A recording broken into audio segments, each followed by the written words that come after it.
Johnson, and this is Focus on Liberia. Hit it!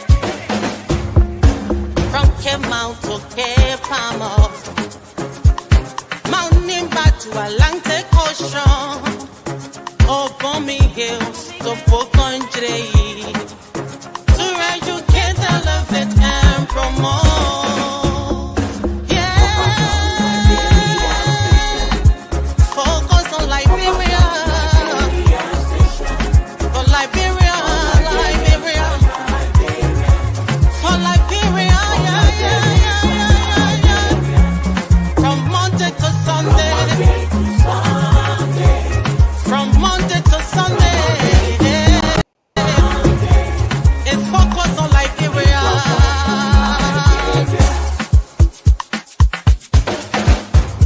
Talking about home affairs, in diaspora, current affairs, reliable information, history, talking about culture, politics, education, entertainment, business, sports, advertisement, articulation. Focus on Liberia. Focus on Liberia. At Focus on Liberia, we discuss everything Liberia. From education to politics, arts and culture, entertainment, agriculture, history, religion, family, and technology. Focus on Liberia uncovers and showcases the best of Liberia and shows the world the truth about Liberia. We educate, elevate, and promote all things Liberia. We conduct interviews, panel discussions, debates, and more. Tune in to Focus on Liberia on Facebook and YouTube and be a part of the stories that make up the news. This is Focus on. Hello, ladies and gentlemen. Welcome to another edition of On Point. If it's 4 p.m., we are a little late because we have some technical glitches, but we are here. If it's 4 p.m. on the East Coast, it is On Point. And as usual, I have some of the best minds with me to discuss issues in Liberia, issues affecting our economy, our politics, and our history. And today will be no different. I have with me Honorable Namwe is here. We have with me Mr. Fidel Booty is here, the general from Sino County. And we have our new friend here who is making his debut. So we got to give him, I don't have the power here, but I got something better than club soda. Welcome to the show. Ladies and gentlemen, we got some issues. We are going to do some housekeeping. First, we are going to talk about the migration. We talked about it last week. We didn't finish it. We're talking about how our friends and brothers, our brothers and sisters, came from the Caribbean and made their way to a new land. But before we do that, let me do some house cleaning here. Let me send a shout out to the Minnesota Timberwolves. We have a lot of friends and followers in Minnesota. The Minnesota Timberwolves did an excellent job in the NBA. They are now headed to the Western NBA Conference, headed by the Ant-Man, great young man. Talking about the Caribbean, you know, I've been married to my wife 31 years this July. She was born and raised on the island of Haiti. Today is Haiti's Flag Day. So the whole of South Florida, the whole United States is upside down. They got about close to 1 million people gathering in Miami. In my town here, West Palm, Fort Lauderdale, Jacksonville, New York, Boston, everywhere is on fire. The Haitians are in town. They are here. And I want to say to all the Haitians, our brothers and sisters from Haiti, happy Flag Day to you. Be safe. Enjoy the day. I know maybe Percy Harris or Mr. Padmo will tell us that in Liberia, I know we have some Haitian families. I knew some children from the Haitian ambassador, from the ambassador or consulate's office, the Josephs. I know Whitney Joseph and all of those kids. Their parents came from Haiti. But let's get started. Let me welcome Mr. Namwe. How you doing there, sir? Hey, Mr. Given, it's good to be here. Happy Sunday. Happy Sunday to all. Dr. Booty, Mr. Harris, Mr. Towel, who is not here, thank God. I hope he's doing But let me say hi to our audience as well. Thanks for joining us. Please share the show. Invite a friend. Come on, let's have fun. Great. Mr. Booty, Dr. Booty. Well, it's great to be here. I'm actually missing Mr. Tao. This is the second show in a row that he's not here. Listening to some of his controversial ideas about how we can break the system and rebuild it. We're not proposing one. I missed that. So no, I hope wherever he is, he's listening and having a good time as well. But yeah, glad to be here and welcome, Mr. Harris.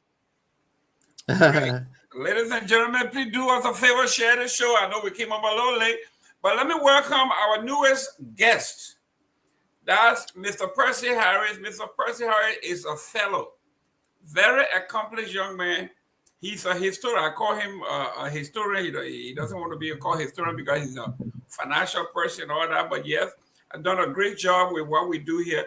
Mr. Harris, welcome, and please introduce yourself. What is it you do, and where are you from? Thank you, Mr. Gilman. This is not my first time on the network. This is my first time on your show, but I've been on. Usually, I'm on the Focus on Liberia Marketplace with. Listen, man, we don't care about marketplace. We don't. It's just if you're here. So I've been here. I've been following the network. I don't want to hear nothing about Gabriel Carter today. That's right. Me and Gabby, what did I do to him?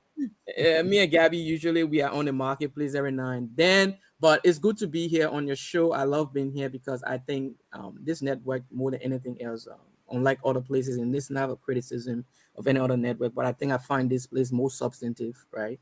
You can come here and actually deliberate on the issue more substantively, more serious and credible individuals more often than not on this platform. So I tend to, even if I'm not on it, I've turned to follow the shows. And so thank you for inviting me. Hopefully I can have a great contribution here today. Great. And Mr. Percy Harris is a fellow at the Center for Policy Action and Research. Yeah, CPA. Sorry, I didn't get to that. I'm a fellow at this CPA. This is a policy think tank that we founded. People, both Liberian professionals from both sides of the aisle, where we discuss policy issue, we come up with solutions to the country problem. We have issued several reports over time as far as the country is concerned. So yeah, I'm with CPA for the time being. Great, thank you very much. Now let's go to the history here, our Caribbean history.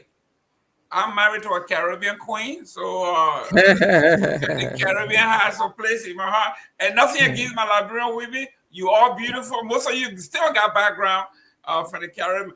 But talk to us. We're talking about the families and that list that migrated to Liberia. Mm-hmm. I know you have interest in that because your forefathers were also on that list. Talk to us a brief history about the actual history and what the family, the linkages. And so I'm coming here. I came here because I'm interested in these things because this part of the history is usually lumped up with everything else. There was a special event in Liberia history, right? Reason being is after the Civil War, after the American Civil War ended, there was this brief break in migration from the United States. Blacks in America here started to remonstrate against the ACS scheme to bring Black people to Africa. And so there was a break in the immigrants coming from the United States.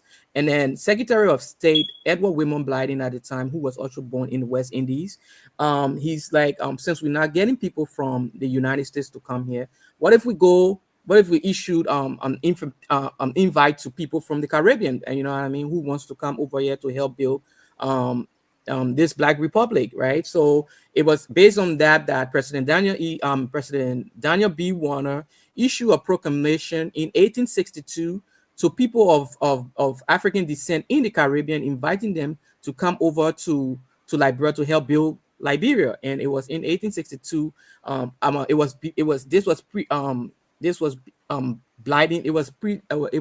Blyden did a visit there, and then after he visited, he came back, and President Warner issued the proclamation in the same year, 1862, and so in everybody in the Caribbean, and so people on this island of Barbados at the time took up the offer, right? Took up the invitation, and so the rest is history. This is how come we have the Barbadians coming here, but prior to that, the American colonization had to change its constitution, right? Because initially it was only about people from the United States. So to incorporate the Barbadians, there was an amendment to the American Colonization Society constitutions and bylaws to incorporate that, because the money that brought the people from the Caribbean to Liberia was a grant from the the local chapter of the American Colonization Society in Pennsylvania, right? There was 100,000 given to rent the bridge Cora to get those people from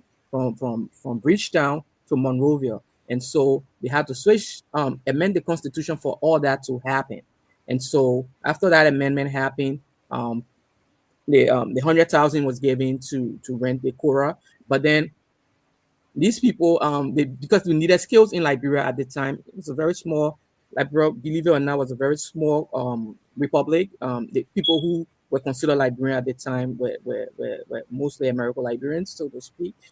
So they needed more people with skill to come. And so this particular group of people were handpicked. They were selected, so to speak. You had to have a skill to be able to be part of the immigrant that came on the bridge Cora. But I'll stop here for now and pending for the question. Good. Victor and Dr. Booty, you can chime in anytime you want. Let's look at the list. Let's look at some of the names that were on that list from your perspective. Who are the familiar families that you are aware of that were on our list that you are related to? My great grandfather was Samuel Topping Holder. He's on the list there. He came with his wife Susanna. My maternal great grandfather. He came with his wife Susanna and his two children. My great grandfather was Isaac Nathaniel Holder. He's on the list. He was 2 years old when they came to Liberia, and a baby sister. That's when it came. And other notable families should be noted here. The head of that immigrant community was Anthony Barclay, the father of Arthur Barclay and Ernest Barclay, and the grandfather of Edwin Barclay. He was the head of that whole the contingent that came forward. There was also James T. Wise, the Wise that came here. But Wise also, he came, but then he had to go back. He left. He was frustrated with the whole Liberian project that most people often get, and he actually went back to Barbados. But before going back, he was instrumental. He became Postmaster General in the Liberian government also. So prominent on that list was the Wiles, the Barclays, the Weeks, the Holders, the Grimes, the Greaves, the Tops, right? The Warrels, the Inneses, right? And those were the prominent family that were on that list. Excuse me, if you leave out the Padmore, I'm sorry, the Padmore were the little people, right? Thank you. No, they were not little. They were not little. Don't give me the Padmores, the Padmores, and the Ports were also prominent family on that. Mr. Harris, if your camera get cut off, I didn't say who did it. No, let me chime in. Mike, I'm sorry, I didn't mean that. That was a bad omission on my part. That's right. Go ahead, Dr. Booty. I think it's beautiful for Mr. Harris and Mr. Padmore and other Liberians who are interested in the topic to trace their heritage. But I think my cynicism here is that, look, what does this walk down memory lane of a group of individuals who came to Liberia and basically subjected our people to horrible treatments, right?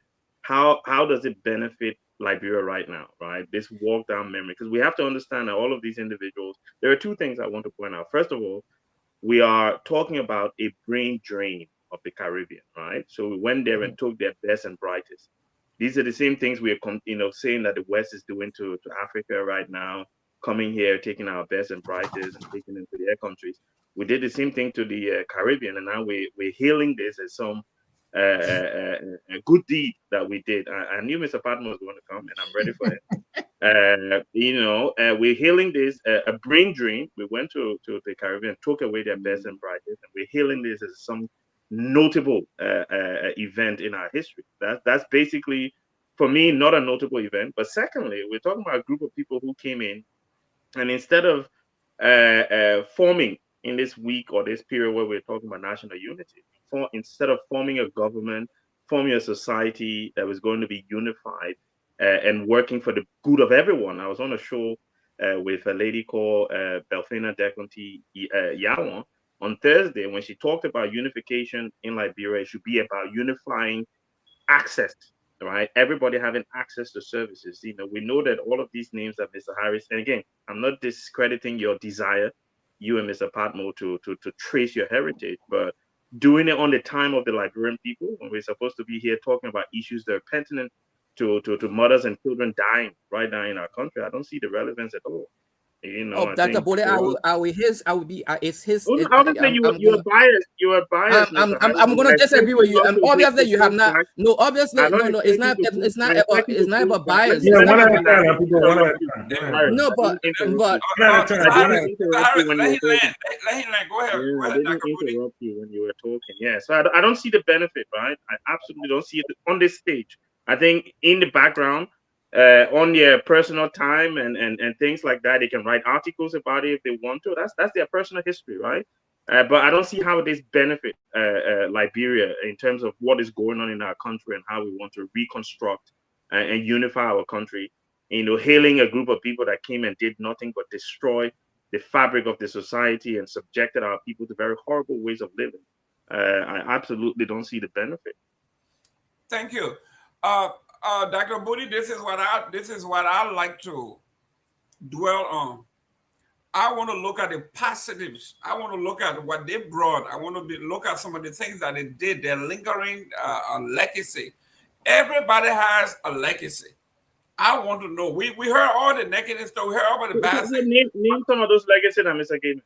Okay, but that's why they are here. Okay? Okay, let's listen to the legacies. Okay, listen.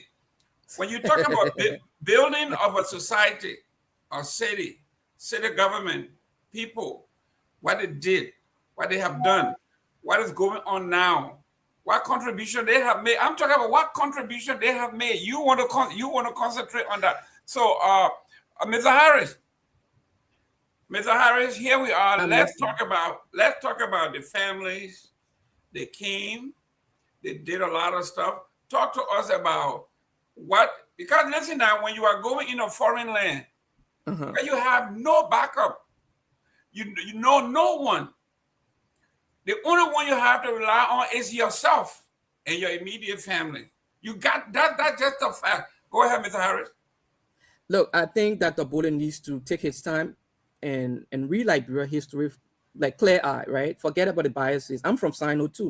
My dad is from Sino. I know that side of the history. I'm not sitting here as just one of a descendant of a Babi. So I studied the people history in the Southeast. But here's the thing, right?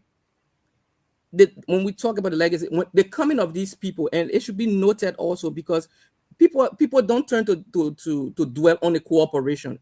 I should state here emphatically that the so-called American Liberians that came to Liberia and whoever the Barbadians and whatever, there were going to be no way they could have existed in this land with all the acquiescence of the native people. There had to be some sort of cooperation that went on between these two groups to allow these people to be here for the length of time that they have been. Example would have been when people immigrated to Liberia at the time, especially along the coast, right? They often got sick, right? There was a period of sickness. You have to get the fever, then create immunity and all that thing. During that period, if you notice, if you read Liberia history, a bunch of the people died in Chevron, and some of them that came, they died in Montserrat, in Cape Montserrat also. But what happened was the survivors, what they don't tell you is that those that were able to survive, that survival rate will increase as a result of native herbalists, right? The people that provided them herbs, right? The native people provided herb for these people because they have been living there. They knew the sicknesses and whatnot. So they were able to provide medicine for these newcomers, we're able to assist them to increase their survivability along the coast, right? So we don't seem to talk about these cooperations. We turn to like the people came and they destroyed the fabric of the society. That's crazy talk to me, right? Because there were a lot of cooperation. You just have to read history to see the cooperation that took place between the two groups, right? I'm not saying there's no nation that was founded without strife, right? Liberia is no exception. Anywhere you go, there are nations that were founded with strife, but it depends on how you view those things. So coming to Liberia, Mr. Harris, I'm sorry, but I have to stop you there. Look, I totally disagree with you. It's fine, and that's what the program and is I think about. you are reading it.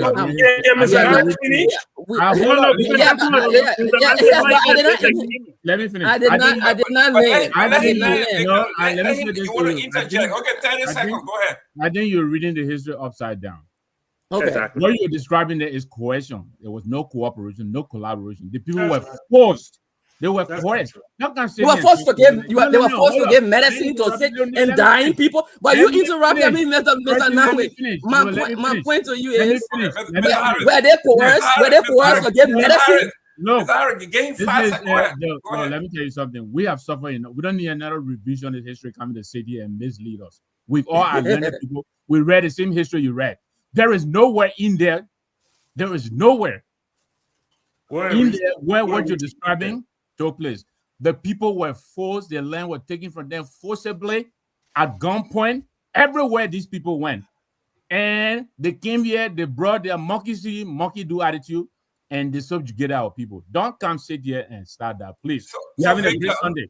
Don't talk like that, because when you do that, you will offend a lot of people. And there's a lot of us who feel now that time heals. We should let this go so that we can all come together as Liberians. But what you're doing there is disingenuous. And I think you need to stop.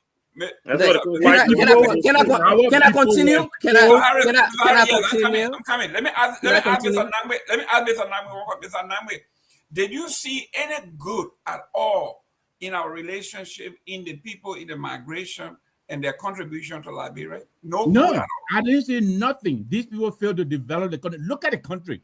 These people ran this country over 100 years. And you know the argument they make over the past 10, 20 years, country people. Compare that to over 100 years when they ran the country like a farm. All they did was take our resources, like you have your farm in Totota, you go there, you take your resources, you bring it to Morovia. You got no intention of living in Totota. This is how they treated Liberia. Took all of our resources, sent it to Barbados and other parts. So they did absolutely no good. The only good is that Africans coming together. That's all I can say. I don't see any good that came out of they coming to settle on our land. Okay. Absolutely none. Okay, thank you, Mr. Harry Land. Padbook and Charming. So that's another way, and this is why we have these debates, right? It's not about hurting somebody, right? We have to have different perspective on the country, and that's what this is about, right? You come here and discuss the issue. Every night on the show, people come here with different views, right? I don't intend to offend Mr. Nangwe. I think I have some. You do intend to offend him? No, I don't intend to offend Mr. Nangwe, but these are the facts, right? When you talk about coercion, nobody coerces an additional person to give a dying man medicine, right? Nobody. That's not coercion. That's compassion, right? Those are people that have compassion for another human being. No, man, let a man speak, man. Who is Matilda Newbro? Let a man speak. Who is Matilda Newbro? Do you know who celebrated Matilda Newbro until now? I will mute you. Wait. Yeah, So I'm saying, and the action by Mr. Padmo is the exact reason why we're angry. That's the coercion we're talking about there. I'm saying, right? What I'm saying also is there were cooperation, right? There were conflicts, but there were cooperation. You can dwell on the conflict side. I'm choosing to highlight the cooperation that happened between the two groups that actually perpetuated the stay of the find a better example. The example right? there, they don't fit. What do you mean? If you keep to my door dying, Mr. Nangwe, if you keep to my door dying, right, Mr. Nangwe? If you keep, go bring me the medicine you used to heal. No, get it. Nobody put nobody going to the head. Nobody put having going to the head to give now you are creating stuff as a goal. There's no evidence that people were held to people here to give their people medicine to live, to go and give to give Herbert treatment to people on Mr. who are killed Harris. and were dying, right? There's no evidence to that. I can understand if you feel some type of way about what I've obtained in the country, but you can't make this up as you go, right? You can't I'm say not making anything up. people. Mr. Harris. Yeah, Mr. go ahead. Harris, 1 minute. Mr. Namwe, Yes, do you know Aberport? of course. I met him a couple of times. Okay. Do you like what he did for the country? He did. Okay, good. That's all. Now, Go ahead, Mr. Harris. no, hold up, Jerome. Aberport What was did Aberport protecting. do? Aberport was protecting, and yeah, he interceded on behalf of the progressive and the status quo. He Can was I only trying to speak? protect the system. This was not. It was. Yeah, he was doing it. Obviously, he has some personal, but this is really to make sure to perpetuate what was happening. He wanted a peaceful approach to changing the problem. Yeah, there were times you identify with the natives, but he was a consummate Congo man who was protecting the Congo interest. That's what he was. He wasn't really doing it because he liked me. He wanted all to coexist in peace. That's what it was. So It wasn't because he felt he had to champion my cause. So With by all due living in peace, isn't that a good thing? Well, When you're subjecting people to the negative treatment, no. Go Sorry, ahead. Mr. Namwe, sorry. Go ahead, Namwe. If the living in peace, Jerome, is to protect your two cars outside while I got a little cutlass in the backyard, then that doesn't help me. You want me to live, you want to coexist so you can continue to enjoy the loot in peace. And I'm telling you, but I need a car. You have 3 cars. I don't have one. I need to get one. And you're telling me, okay, hold on, give me 20 years from now. Let me think on it and all of that. That is what was happening. That's what was happening. When you're done, I will speak. I disagree with you, Mr. Harry Enso or Mr. Pat can come in. Well, I'm talking. Let's talk about the Mr. families. Damien, obviously, you would disagree. Your wife from the Caribbean, so you behind the people there, man. What are you talking to? No. When you look at that lady, you saw Haiti there. My brother, they all the team. That time they were just one Caribbean. They didn't have Haiti, all the kind of thing there. They were all one. British Caribbean or whatever they were called at the time. They may not drink too much of that queen juice. Go ahead. The queen juice in London. That queen juice. And what I came to clarify what I came to clarify to this also was these people coming was even though people overlook it, but it was eventful. It was the coming of these people that actually led to the Roy victory, right? E.J. Roy won that election because there was a demographic shift there, right? The coming of these people in 1865 in Cruiserville, when they founded Cruiserville, by the way, that was an opposition hotbed. It was like the True Whig Party hotbed for partisanship, right? So these people led to the toppling of the Conservative Republican or the True Liberian Party, and the rest is history. We had Roy for president.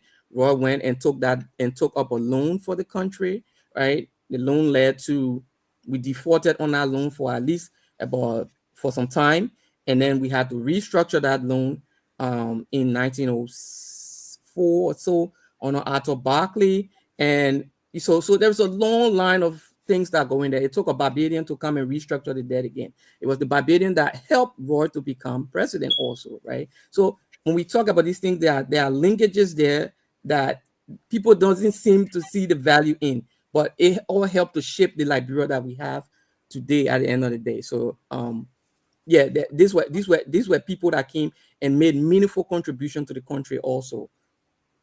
Can I have a minute before Mr. Padmo coming? Before Mr. Padmo coming, can I have a minute? Right, because there's a lot of misinformation. I'm coming. Mr. Padmo, go ahead. Yeah, can I speak? Thank you so much. Mr. Gayman. Look, there's a couple of things I want to point out here. The first thing is that mind you far away from the device. Come a little closer. All right. Let me try that. He want his wife to hear what he's saying. No, is it okay? Yeah. Is it okay? All right. So the first thing is that usually when we talk about people coming, whether we call them settlers, we call them immigrants, we usually speak about that as one event. And, Yes.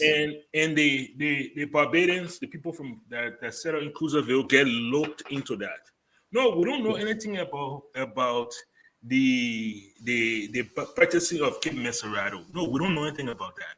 We don't know anything about the forming of the flag, or the Constitution, the Declaration of Independence. No, we came after that, but we came and we try to etch our piece in the Liberian history, the Liberian tapestry. And during these times, we like to point those things out. There will be people who will come and loop us in a group and say, no, all of y'all took the country for 133 years and y'all did this and y'all did that. And so that's why sometimes we want to be able to speak about these things, and how we too had to fight for a place. Obviously, our our struggle won't resemble other people's struggle for many distinct reasons, but we did have to fight for ours. Now, with that being said, okay, I don't believe that anybody's history being told should anger others. I think everybody should be able to tell their history. I've read the crew history. The reason why they call crew people crew, and how they were skilled seamen, and how they traveled the entire world. And they should be able to tell that history.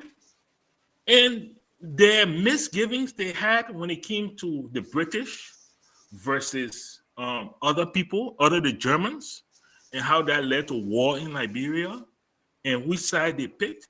Those things shouldn't anger anybody 100 years later. Germany and Great Britain are allies. And we in Africa now, that pick side back then, should now fight amongst ourselves because of that? No, I don't think so. Finally, I want to say one more thing before my good colleagues come on here and start to loop everybody into a group. Okay, there was significant collaboration. If you read the story of King Dukle of Bopolo, of the kingdom of Bopolo, you will see the collaboration. If you read King Peter, how King Peter was actually driven from his kingdom, and he had to seek refuge in the Congo settlement because he had collaborated with the settlers. It's all written there. Those things are written history. Yeah, Doris Banks didn't talk about it, and say Guanu didn't talk about it, but those are written history.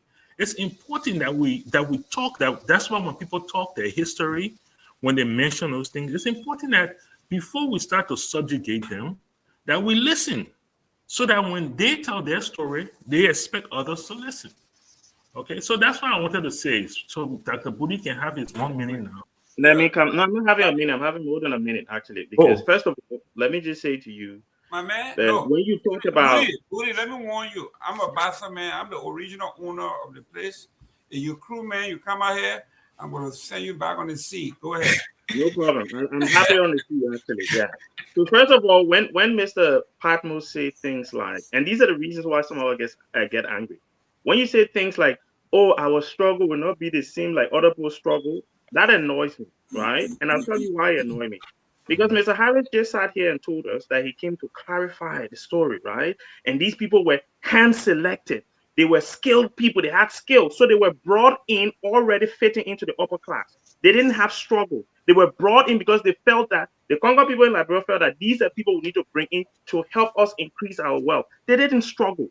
So don't tell me about struggle. There was no struggle. When you go to a country and you pick the best people from that country and bring them into your country, it's because they're coming to contribute to your economy. There's no struggle, right? When the West go to Africa or wherever it is and import doctors, those doctors don't struggle, right? You can say that you can compare their stories with the Native Americans or compare their story with those who went slow way. So when you say those kind of things, those are very disingenuous, and it lacks the empathy that you should be able to apply when you're telling these kind of stories.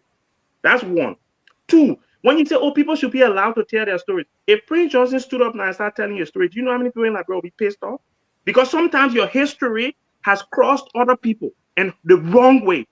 So yes, you are allowed to tell your story, but you have to be intelligent enough and conscious enough to say, I have to tell my story in a way that I don't hurt someone, because I know my story, whilst it's my story and I have to own it, was in part wronging other people along the way. When these people came from Barbados or wherever they came from, they assimilated with the Congo people. They assimilated with the Congo tribe, right? They benefited from all of the perks of the society that we could not benefit from. That's why when you're talking, you say, "Oh, but King Peter, they drove him." My brother, even me here, if they drive me out of my house now, I'll go look for a white man who been calling me nigga or the N word for so long to help me. Because at the end of the day, I'm desperate. So you can't use that as an example. And that's disingenuous on top of that. Finally, Mr. Harris talked about, when we came, we elected EJ Rock. Do you know what EJ Rock legacy is in Liberia? Do you What is actually EJ Raw know? legacy? What is EJ Raw Okay, legacy? thank you. EJ It's Raw loan that he everything. took. Let me tell you now. EJ Mm. Raw fake loan that he took landed us with Firestone, right? That's his legacy. The loan that he took that we could not repay, that's how the Americans were able to drive most of our native people off their land for Firestone to come in and say, okay, we'll pay the loan for you, but you'll get all the land here for 99 years and we'll treat your people as bad as we want to treat them. That's EJ Raw legacy, right? So don't come I and tell me, oh, disagree. EJ Raw was good for that. EJ Raw was It's, killed. My brother, it's I didn't interrupt. You said we shouldn't interrupt you. I waited. Go ahead, Mr. Budi. So stop Go ahead. interrupting me.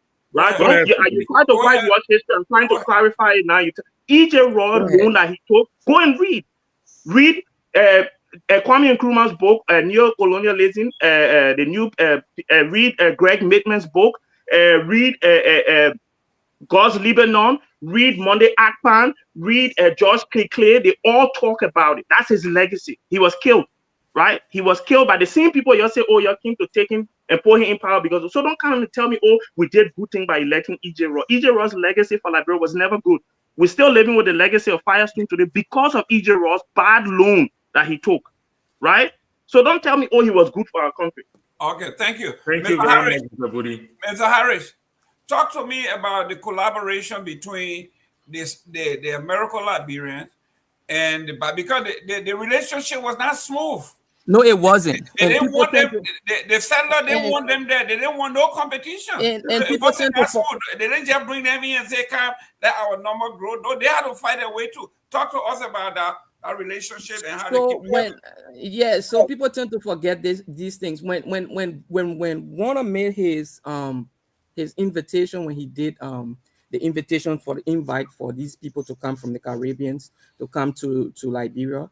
There were opposition. Joseph Jenkins Roberts strongly opposed the immigration of Barbadians to Liberia, right? On grounds that one, they were British subject, they would not have assimilated in Liberia well, right? The better place for them, he even said it in his speech, right? He said they probably would be better off in Sierra Leone. And those were some of those were some of the tensions that existed between he and Edward Blyden, right? Those was a point of contention between both of them. Blyden believed that these people coming here were going to help build this country. They had skills. We needed them at the time when there were no immigration coming from the United States, right? And so you needed more people at the time with skill to come and help build this country, right? And Robert strongly opposed that, right? He strongly opposed that. He did not believe these people were going to be contributors to the republic, right? He thought they were one by orientation, they were British, right? And so they shouldn't bring them here. We shouldn't bring them here. We should take them. If anything, they should be more akin going to Sierra Leone, right? And so that was one of the point of contentions between within the American Liberian class at the time before the Barbadians came. But not only that, when the Barbadians came also, right? I mean, I don't understand. They need to visit these settlements and see how our people live. You gave a man a whole forest to clear, and he tried to make a home through farming, through the skills and whatnot. Those were not people that actually found their way into the upper class. They worked their way into the upper class, right? They did not just come and say, "Yeah, everybody here today, you're coming in the upper class." They had to work their way there through education, through hard work, right? Through sweat and grit before they were able to make the mark on the country as we know it today, right? So those were not things. I don't understand what he come talking about people who was actually integrated right away into the upper class. No, that wasn't the case, right? But there was tensions between them. That Barclay, I mean, Blyden, Roberts, that was a point of contention. But you also find that point of contention also, right? Even deep down when you come down into the history, right? When during the Todman era, that had played out also during the Todman era, right? There were people within there were people from the previous Barclay administration that believed that Todman were not qualified. One of them were my grand uncle, the Richard Nathaniel Holder. He founded the Reformation Party that Detroit ran on against Todman in that election, right? So you look at these things, you see the fissures between the two group of people that is always there, but you have to look clearly to see, right? that 55 Barge coup was one of those tension points also between the Barbadians, who were led by at the time former President Barclay and President Todman at the time, right? So you have to look at these things clear eye and see what they were. They all have historical lineages. They did not just happen out of the clear blue sky. Thank you very much, Mr. Padmore. I look at the list. What I saw there, everyone is having a second go. I haven't had my go yet. Okay. Mr. Nambe,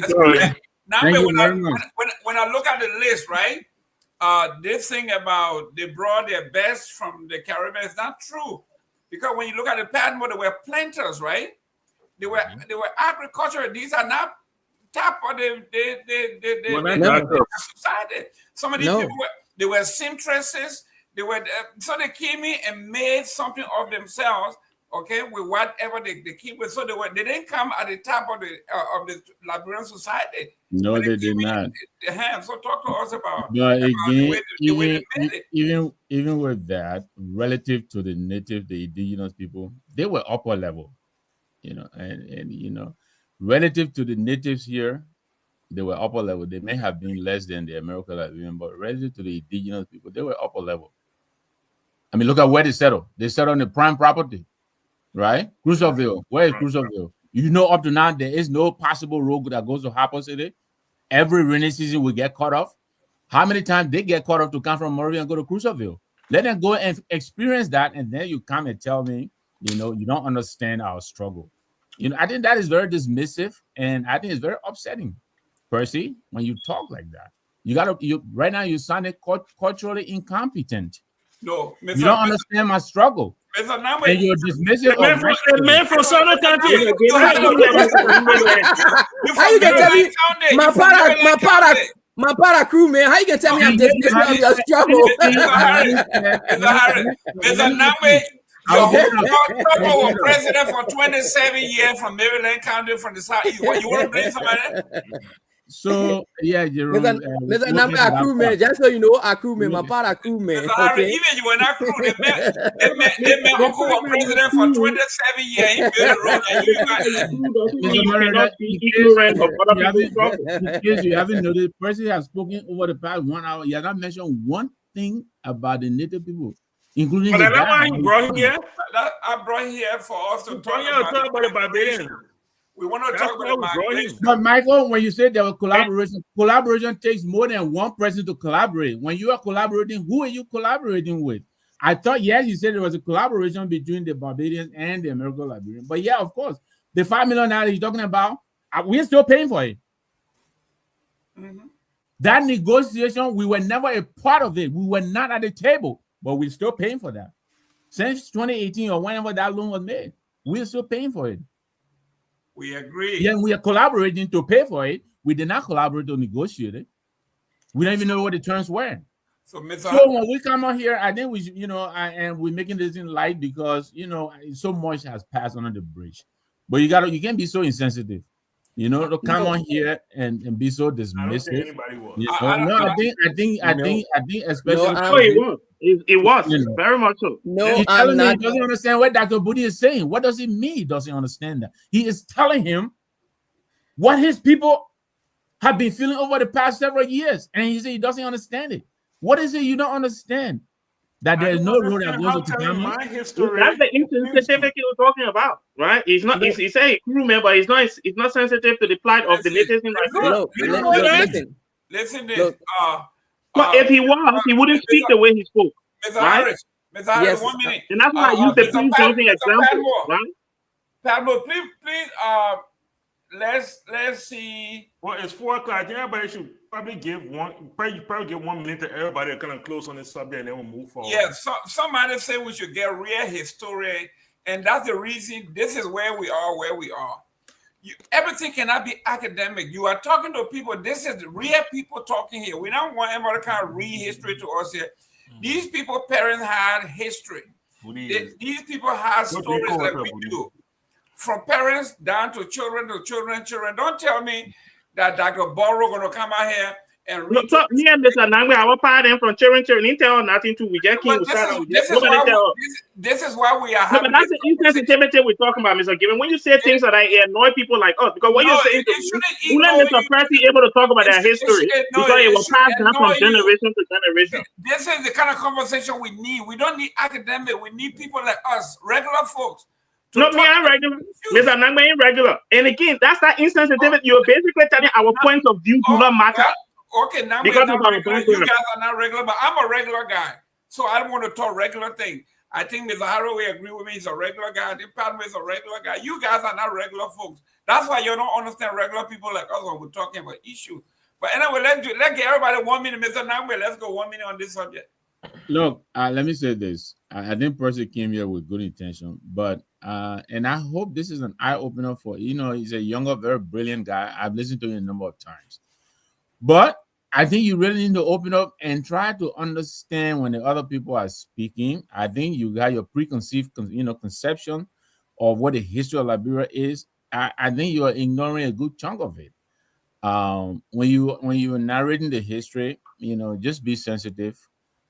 Your choice of words, even like Dr. Budi is pointing out, even your choice of words, they're very offensive. Maybe you don't know that, but a lot of us are offended by what has happened over the past several years to our country.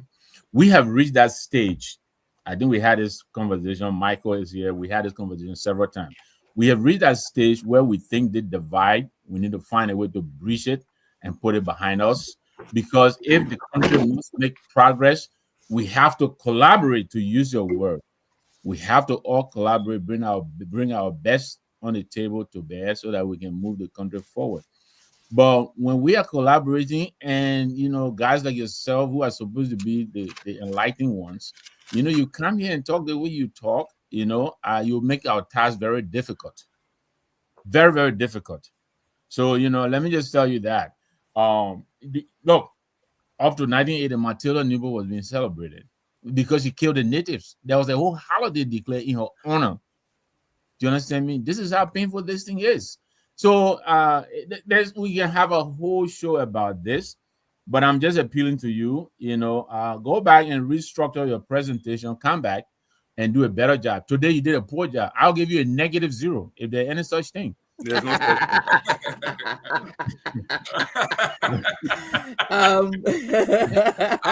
Mr. Harry, you are a finance man, so the first time I ever heard -0. Dr. Budi, you're 1 minute on this topic. And don't get it, man, no -0. You can't go lower than First of all, Mr. Gaiman, your bias on this particular topic is look at very, it. no, let me talk, please. Give me What 1 made me minute. biased? What made me Can I biased? speak my mind? You have to let me speak, please. Stop interrupting me. Your bias on the matter is annoying as well. That's the only word I can come to mind because my blood is boiling at the moment. Right? So I'll just use the word annoying. Do forgive me. I think Mr. Harris has not done himself a lot of good in terms of how he's presented whatever his argument was. History is not written by one person. History does not affect one person. We were all part of that history, right? It's not your history, it's our history. So when you're telling a version of the history and someone brings another version, you don't discount it. You don't shut it down. You don't overlook it. You don't belittle it. You acknowledge it and say, okay, well, I didn't realize that, but this is what I'm here to present, right? And when Mr. Nahari says from the start, oh, look, these guys went there and they handpicked these people. Mr. Game and Mr. Patmo cannot come and say, oh, well, they were not there. They were ordinary people. They just came, they were planted. No, they went there and when you go and purposefully select a group of people because you believe they have high skills and quality that you need to develop your country, you don't come and just treat them anyhow. These people were not treated anyhow. They had opportunities way, way, way above what the people who were on the ground had. And those are the things we're pointing out. And when Mr. Gaiman said, oh, we're not ordinary people, we're ordinary people. We love Liberian history. We studied Liberian history. I presented evidence to support what I'm saying. I named a lot of scholars who came way before some of us, who took time, years at the time, to research these things. And they presented these activities that were going on at the time. So when you come here and tell me, oh, look, this, don't expect me to accept it because, oh, that Mr. Harry talking and his grandpa was there, so we want to listen. No, we wouldn't. Because myself, my grandpa was there too. And he didn't get the benefits that your grandfather got simply because of where he came from or the last name that he carried. And those are things that you need to be sensitive to. In this period of unification, if we want to move forward, look, moving forward is easy. Forgiving is easy when the people are acknowledging, taking responsibility, and are accountable, right? To say, okay, yes, you talk about Germany, Mr. Patmo. The Germans have come forward and apologized to the world. One of the reasons why Germany don't have a strong army like the rest of the world is because they say, we won't grow our army too much, people start getting worried and we're coming to do another Hitler again, right? They've paid restitution or whatever you call it, reparation for some of the crimes that they committed, not to all, because they've not done it in Namibia yet, but they've done it to some people, mostly the whites, right? But at the end of the day, the reason why they and Britain can be close is because they've acknowledged what they did wrong, right? And that is where you guys, when I say you guys, I'm pushing more on Mr. Harris, are failing to acknowledge. When some of us are saying these things, you're discounting it. Like we didn't read it from history too. That the history book that we read is different from your own history book. Great. Ladies and gentlemen, welcome to another edition. Mr. Harris was invited here to discuss the migration, not only as a historian, which he claims he's not, and we all agree, but he's a direct descendant, just like Mr. Patmore, of what they went through, their contribution towards our nation. And there's a lot of things that they did for the nation, and we have to acknowledge those things. All the negativity, yes, but what are some of the great things that these people have done that we know about? Because when you read the history, these people were basically homeless. They moved them from place to place until where they wound up over the Cruiserville, where they say, well, there's a little spot over there, I'll take them there. If you read, there were 5 different locations where they moved them along the river. They would go ahead and say, no, you're moved them. Nobody wanted them because they saw them as adversary or competitors. And wherever they gave them, they improved it, they built upon it, and like the young man said, they worked their way up into the upper echelon of the society based on the collaboration and other things that they did. Because when the American Liberian found out that they could not do without these people, they said we have to form partnership, especially after the election of E.J. Roy, who was a darker skinned person away from the mulattoes. And they found out that these people got some values. Not only are they business people, but they are knowledgeable. They are forming partnership. So what is it that we can learn from these folks? Generation. Now look at Michael Padmore, young man sitting over here, and he's still doing business all over the place. Business. His great-great-grandfather was a planter. So you want to sit here, or we want to agree that there was nothing past it other than that? That's not true. Michael Padmore, Mr. Harris, your 1 minute. Mr. Harris, go. He's the guest. Mr. Harris, your 1 minute. Closing. Oh, so Mr. Nagwe, my papi, I love you. I take the criticism in good strides. I take. No I love offense. you too, my son. I just want to make sure we I take the coexist peacefully. But thank you. I take the criticism in good strides. I take no offense to that, and I know like work history is contagious. I've studied it. I've read it. One of the reasons I've read it is because things just didn't make sense to me growing up as a kid. Right, what I was told and what I saw as a country, the way things were done, it just didn't make sense to me. So I took this initiative upon myself to study, to try to understand, to know the backstories, right? So I talked to elderly people. I have a whole lot of reading that I've done, to prepare me for these conversations, right? So I'm not being dismissive, right? I'm not being dismissive of what happened to our people, right? Especially along the Crew Coast, right? I'm not dismissive of that because I know what happened to them were unfair, but I also know that like we mistake government for a particular group of people.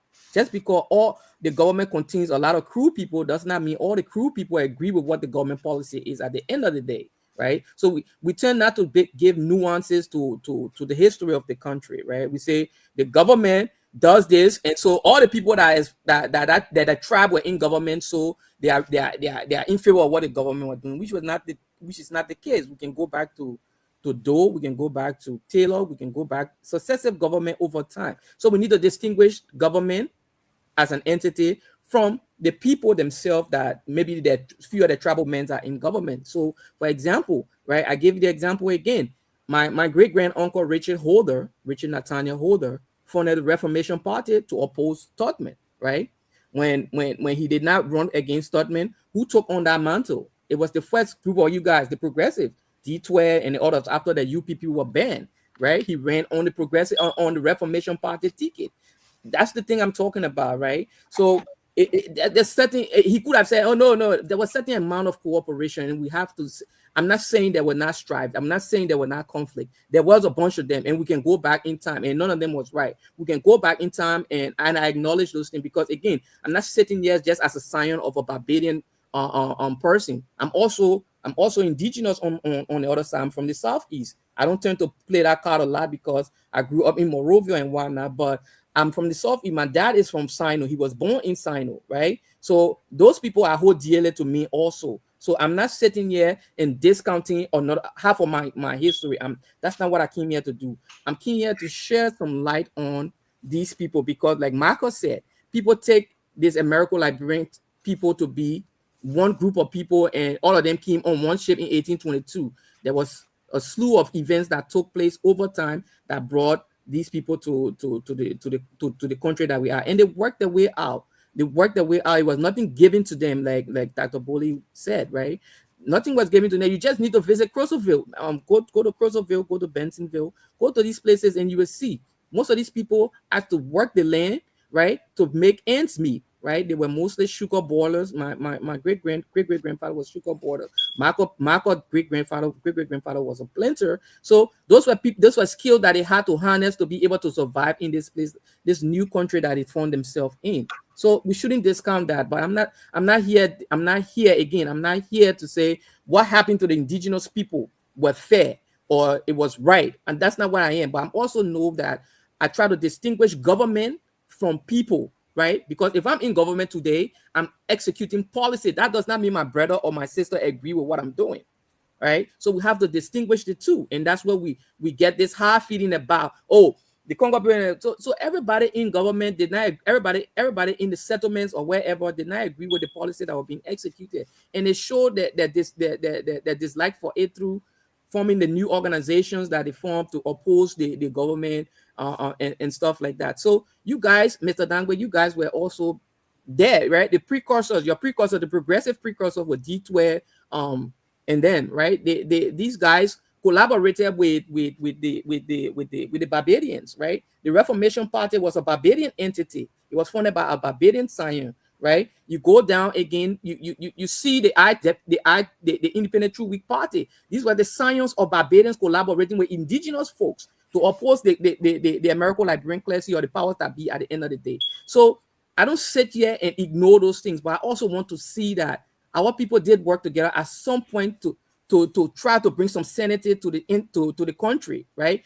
Whether they were successful, that's another debate, right? How they did it, how they went about doing it, that's another conversation. But they did make concerted effort, right, to oppose the excesses of their government at the end of the day, right?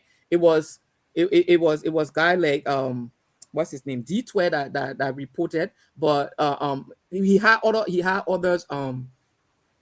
people collaborating with him when he brought that Fanado thing to the front of the country, right? So I don't dismiss anything that happened to our people. I'm very, very sensitive about it, right? Because I dislike what happened, but also we have to this particular story I wanted to tell because these people think because they assimilated with the American Liberian, they were all one or the same. There were fissures there. There were old tensions between them. The Barbadians said you have to be competent.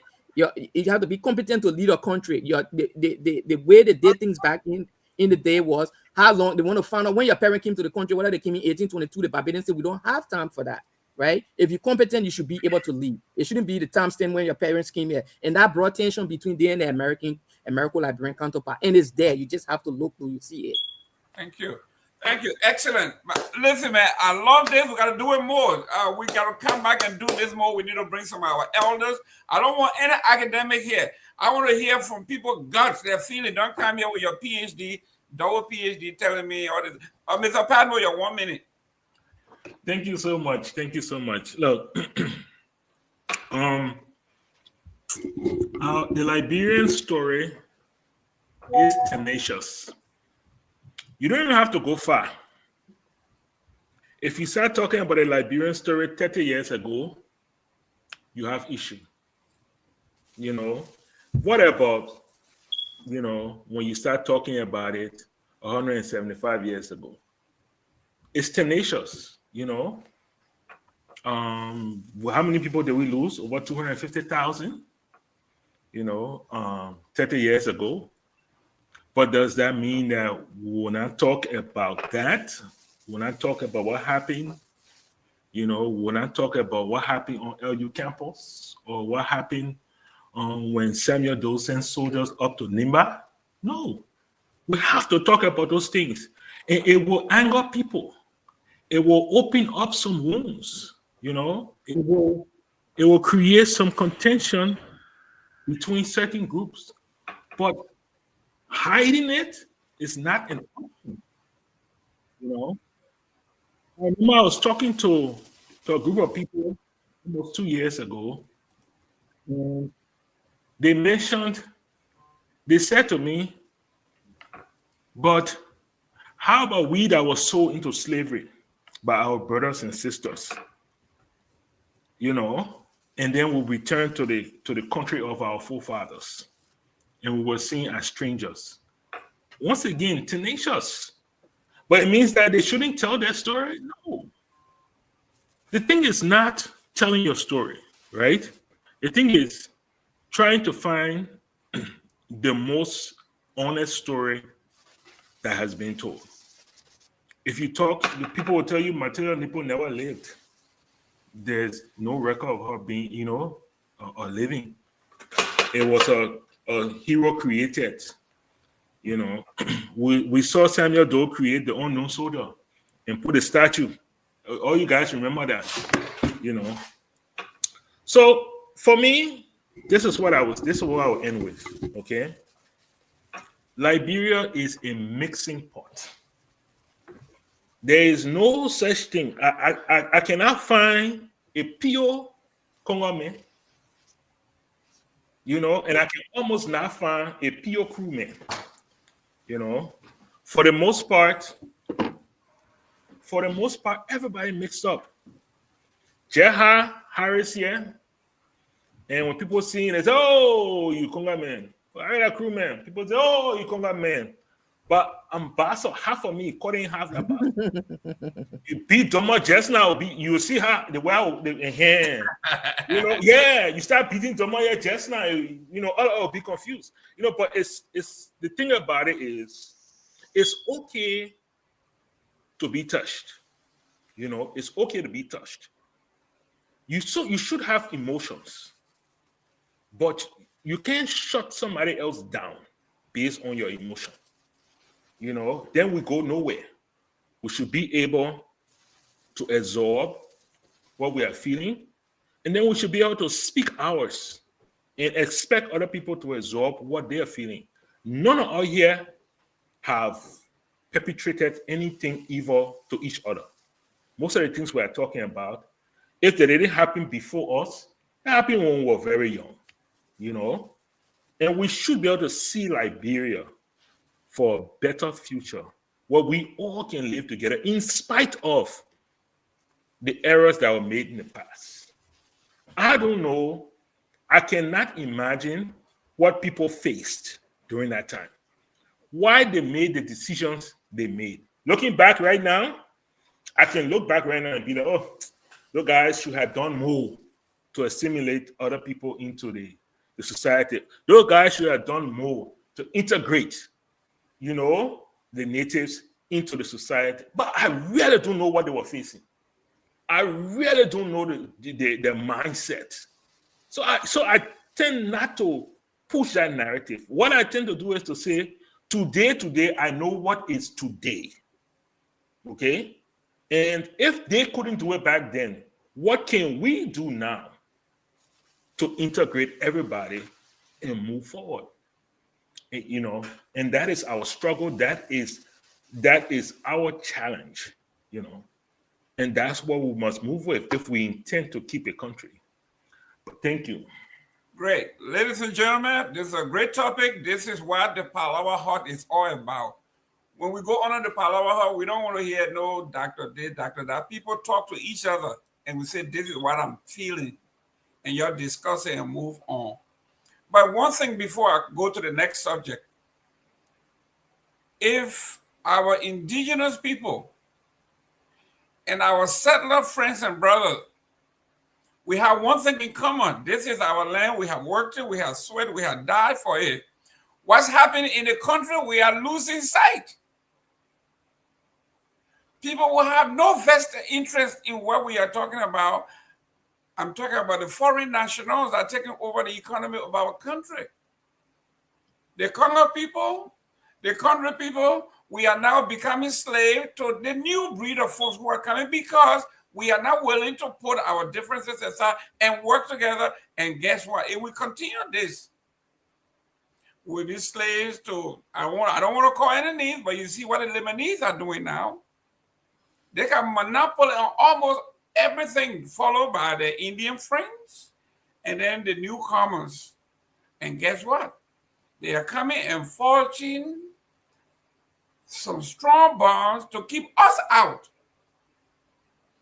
If we don't see this, forget about Cruiserville, forget about Grand Bassa, forget about everything else. We may be pawned to the Lebanese and the Indians. We got to get it together, guys. Great. Let's go to the next topic here. Let me start with Mr. Harry. He's a newcomer here. So we hit him up. The organization called STAND. We saw before they have planned, or they are planning a protest. The nomenclature is enough is enough. And while they are planning, we've been seeing the security apparatus of Liberia invading their private spaces to intimidate them. I think yesterday we saw like close to 50 police officers, armed men parading around their camp and all of that to intimidate them. So the folks are saying, what is this? Mr. Harris, from all indication, what is it you did? Is this intimidation? Is this a strategy by the administration? Are they hearing footsteps? Are they afraid? Are they doing anything wrong for which they should be listening out there? What's going on? Is there intimidation or what? I think this intimidation, like when this government was in the opposition, there was a organized protest called June 7. They organized a protest and they went out there. And the CDC administration did accommodate them, right? Allow them to protest. Protest is a right, right? It's the people's right to dramatize their condition to their leaders. Now, how the leaders see that is on the leaders, right? If you take this to be a threat, when people come up and say, enough is enough. The current trajectory of the country, as young as this government might be, the current trajectory of this country is not, we don't see it going on the right course, because things you criticized yesterday, you are doing them also, right? And we want you to change course. If you are a leader, if you think a message of like that means a threat to you or the stability of the country, then something wrong. You shouldn't be in government, because leaders are supposed to listen to their people, right? That's why you are a leader. You have to interact with the people. You have to be proactive, right? You have to listen to what people say and then formulate policy to fix whatever problem, whatever angst they might be having, right? It's not for you to stop them from talking, right? It's not for you to tell them to stop talking or don't demonstrate, don't protest, because what happened at the end of the day, these simmering tensions, if you don't allow people to express themselves, like these simmering tensions tends to be something else at the end of the day. And then you just have to go back to history. We had 27 years of President Tubman, and what he did to the opposition is what led to the kind of radical approach that we saw with Mr. Nangwene in the 70s, because they were not going to condone that, right? So you have to let people to express themselves. The government have to be able to hear from the ordinary citizenry and how the policies are impacting them. Short of that, you're trying to create a despotic system, right? And we have been through this. We fought a whole war here because people wanted to express themselves, right? And the government of the day said, no, we want you to talk. Just go on, suck it up and whatnot. And when people get tired, they do things, right? They do, and we don't. I think protest is a better alternative to civil strife, wars, and other things. So if I was advising this government, I think you should allow the protest to go on. Have because where your right stops, somebody else's begin. You shouldn't stop people from free movement and other things. But you should allow these people to come out. This is a good segment of the population that believes in what these people want to do, right? So you should allow them to express themselves, go home, protest, make sure no law is broken, right? Other citizens have the right to free movement and whatnot, and let these people express themselves to the government. Then dramatize their concerns and conditions to their leaders. People finish protesting, they go back. I don't know why successive government is so opposed to protest. It's a right, it's a fundamental right. I don't know why they're so opposed to it, and because of the handling of these things, that's why we have this kind of civil strife and what we have in the country that brought war here so far. Thank you. Dr. Booty, we saw the tactics, the Gestapo kind of tactic, soldiers, police. I mean, we're talking about armed men running around before they stand headquarters, and they brought pickup trucks of folks, drop them off. They're walking around, they bring another pickup truck, pick them up, and they're doing this. Why is this administration doing this intimidation? Well, obviously, let me just use my opportunity to push back on something Mr. Padmo said about others trying to shut history down. Mr. Nangwe and I didn't do that. We merely pointed out that the way the history was being told was in the right way. And when he talked about the 1990 history, obviously, if you try to pin that history that, oh, what Do was doing Nima was good, then yes, people will be upset.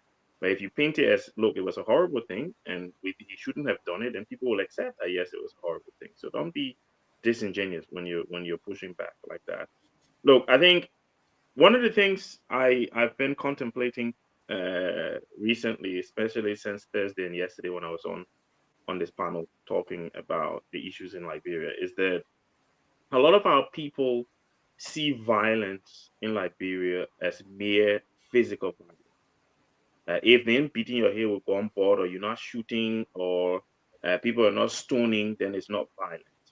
Violence by a government against its citizens includes neglect.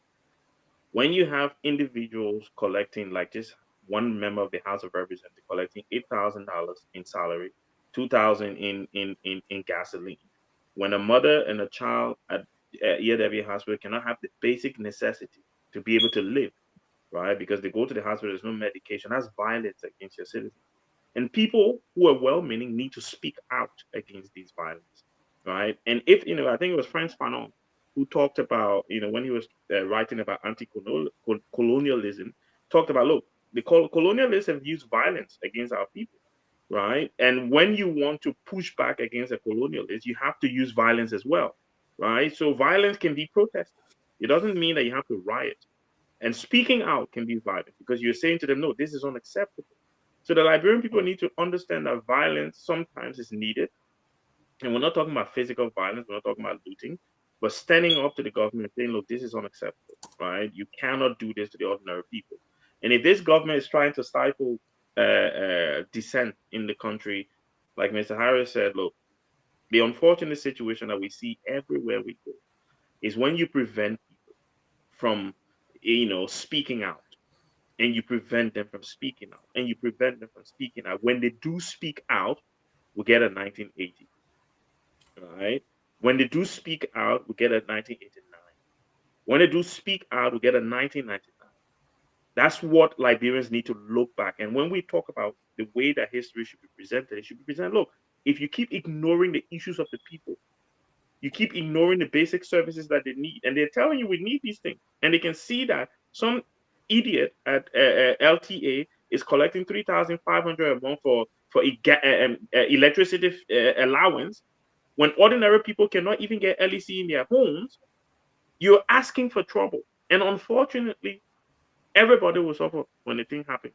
But they need to listen. The government has to listen, and they do not listen to the Liberian people. History does have a way of repeating itself, and we don't want that in our country. And that's why we'll say to the president, if this is true, he needs to back off, let people come out, let the police be there to police them. If someone riots, arrest them, put them in jail, let them go to court. But as long as people are protesting peacefully and stating to the government, look, these are our grievances you need to address, then the government has the right to listen, has the responsibility to listen. We have the right under the Constitution to gather and to protest and to call our government officials to listen to us. That's a constitutional right, and the government cannot infringe on that.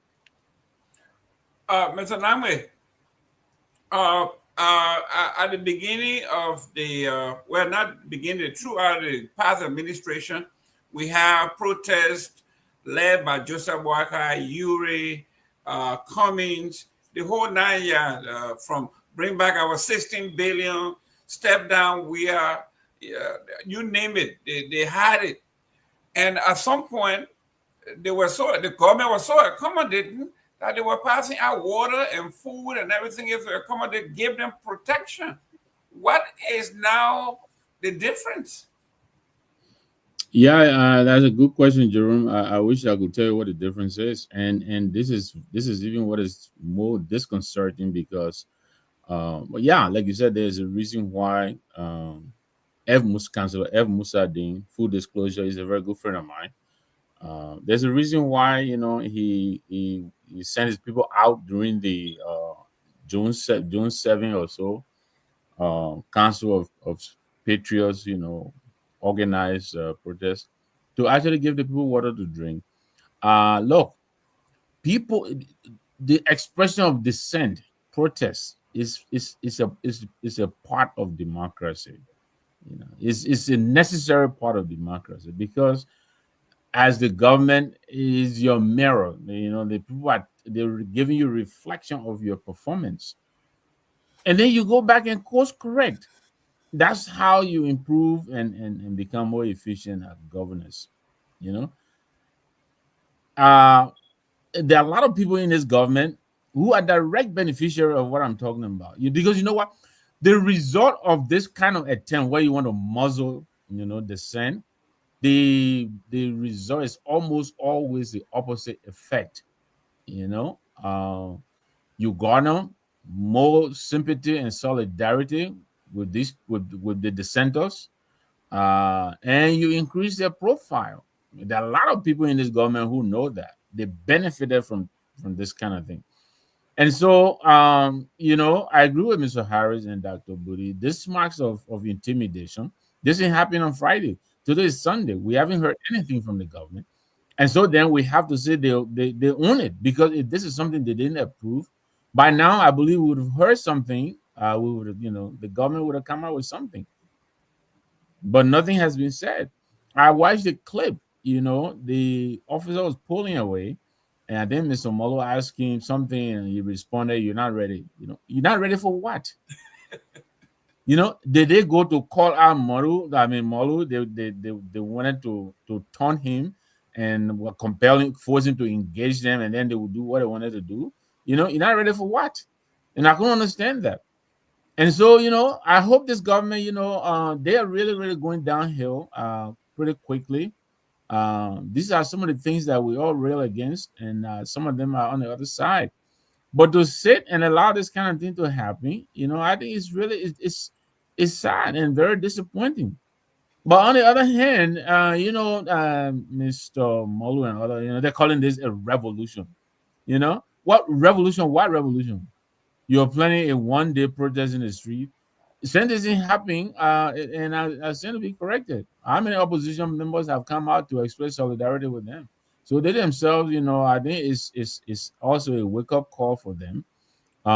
We all need to hold hands together. But I've been in some chat room where some of these organizers of this protest, are already beginning to sound like they have it all under control. They don't need any help. They can do it all by themselves.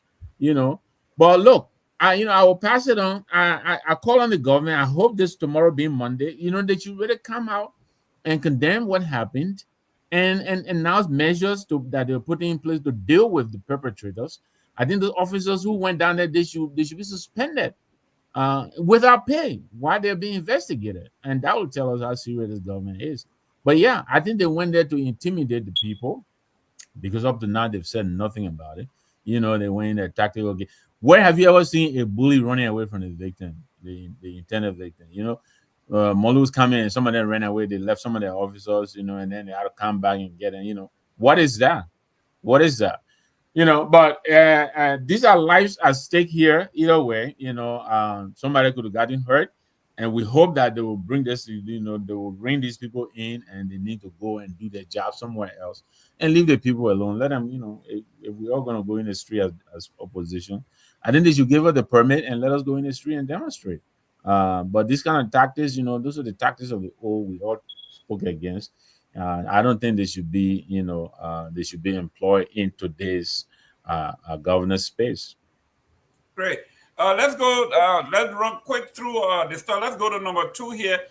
Doctor, let me go to Mr. Harris. I think no, Dr. Booty. You, Musa Ability is the chairman and the founder of the new political party called CMC.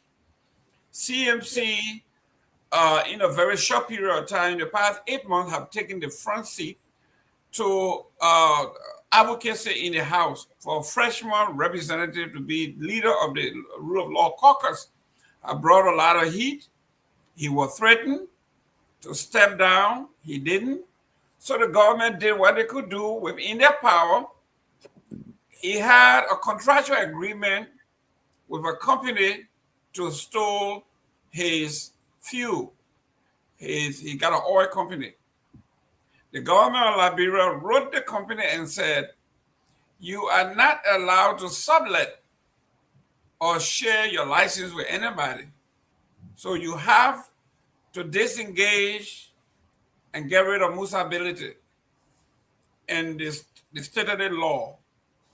And the company had no choice but to tell Mr. Ability that they can no longer do business with him, and they took away his business. Isn't this similar to what we are talking, trying to intimidate the opposition from talking and from acting? I think someone on this platform said once that, look, President Boakai grew up under Tottenham, and he only understands that way of governing, because at the end of the day, this is starting to seem more like the Tottenham era than any recent era we've had in our country. Again, this can be linked to the stand discussion we just had. People should be allowed to move around freely in Liberia. That's a constitutional right. People should be allowed to trade and do business without any infringement on their abilities to operate. And a side point, obviously, when Mr. Gimme, you talked about the fact that Lebanese and Indian people are taking over it was the Tottenhams that brought them in. You know, these people have been around since the 60s and 50s, you know, so it's not a new thing. So these same people from Cruiserville were all part of bringing them to Liberia and taking over our economy. So it's not a new phenomenon. So don't blame Joseph Boakai and Joe. We had him for it. We've been there for a long time. But I think, look, what the Oh president my is doing God, is he's very coming back. important. Oh my Like, God. I have to bring him back. Yeah, it's fine. Cruiserville United, that number 5, ended at the back. And I'm the striker. I know how to score on them. You know, so at the end of the day, yeah, I think history has to be told the way it should be told. And what we need to keep reminding people of in our country is, look, when you start to do these things, you are sending us back to eras that we don't want to go back into. We're in this period where we're talking about unity. We're talking about working together. One of the things we pointed out on the shows this week, last week, is the fact that this new speaker has come in and he didn't appoint anyone from the Rule of Law Caucus, demonstrating clearly that he's not interested in unity. He's not interested in a unified Liberia. And if this president continues to go down the route that he's going, it suggests as well that he's not interested in it, because you can't have a Liberian businessman trying to do business, employing people, and then you're making it harder for him. Even if you give the license to Mr. Nangwe, and Mr. Nangwe said, look, my oil again can't full of the tank, so Mr. Gimme can put your oil. What would that do? Is Mr. Nangwe not paying the fee that he's supposed to pay? Right? Is he not paying the correct fee? Because that's the only reason why you should go after him. Or say to Mr. Nangwe, yes, we charge $100 if there's one person using the tank. But if it's two, we charge $150, pay the extra $50. Right? You don't tell Mr. Nangwe, You have to desist, and that's just not. And clearly, it's a political effort to muscle Mr. Honorability because there is a belief, right? There is a belief clearly that he might be threatening the status quo, and this president is not feeling good about it, and he's trying to take us down a very dark path. And I'm hoping, we keep saying anything. I know Mr. Nangwe is always an optimist. I don't think the Pape can change, but he always think the Pape will change. But I will take Mr. Nangwe because if he changes, it benefits us as Liberians, right? It benefits us. He can learn from the mistakes. All of us here, it doesn't matter what sector you work in. If you ask the financial expert, Mr. Harris, or you, Mr. Gaming, you're a business owner, evaluation, service evaluation is very important. When you offer a service to a group of people, you have to then ask the people, oh, you tell me how well I did, and then they tell you, and then you come back and say, okay, let me improve. And that is what dissent is. It's the Liberian people telling you, we voted for you to do A, but you're doing C. Please come back and do A. That's what, and you should be willing to listen. And this paper, I know they say you can't teach leopard, old leopard or leopard new trick or take a spot from it, whatever, but he need to learn new trick with baking. Thank you. Mr. Padmo, if you are back there, I wanted you to chime in on this one because you are a businessman. Here we are.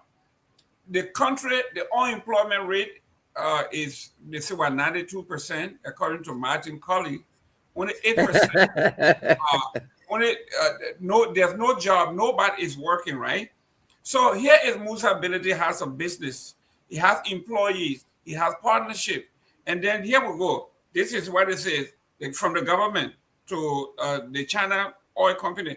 It has come to the attention of the Ministry of Justice that 2 petroleum storage tanks constructed by your company, China Union Investment Liberia Bung Mines, has part of your concession operation in Liberia are currently in use by Spremex Oil and Gas, that Musa Ability's company.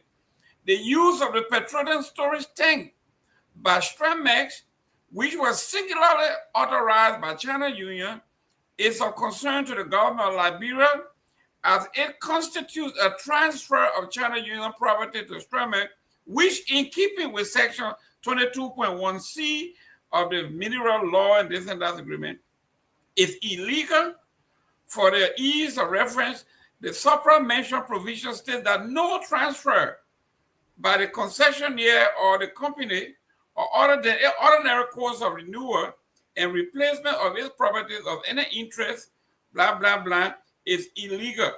Wherefore, and in view of the foregoing, I hereby invite you to a meeting with the government of Liberia, represented by the Minister of Justice, the Minister of Lands and Mines, and the Liberian Petroleum Refinery Company to look into blank, blank, blank.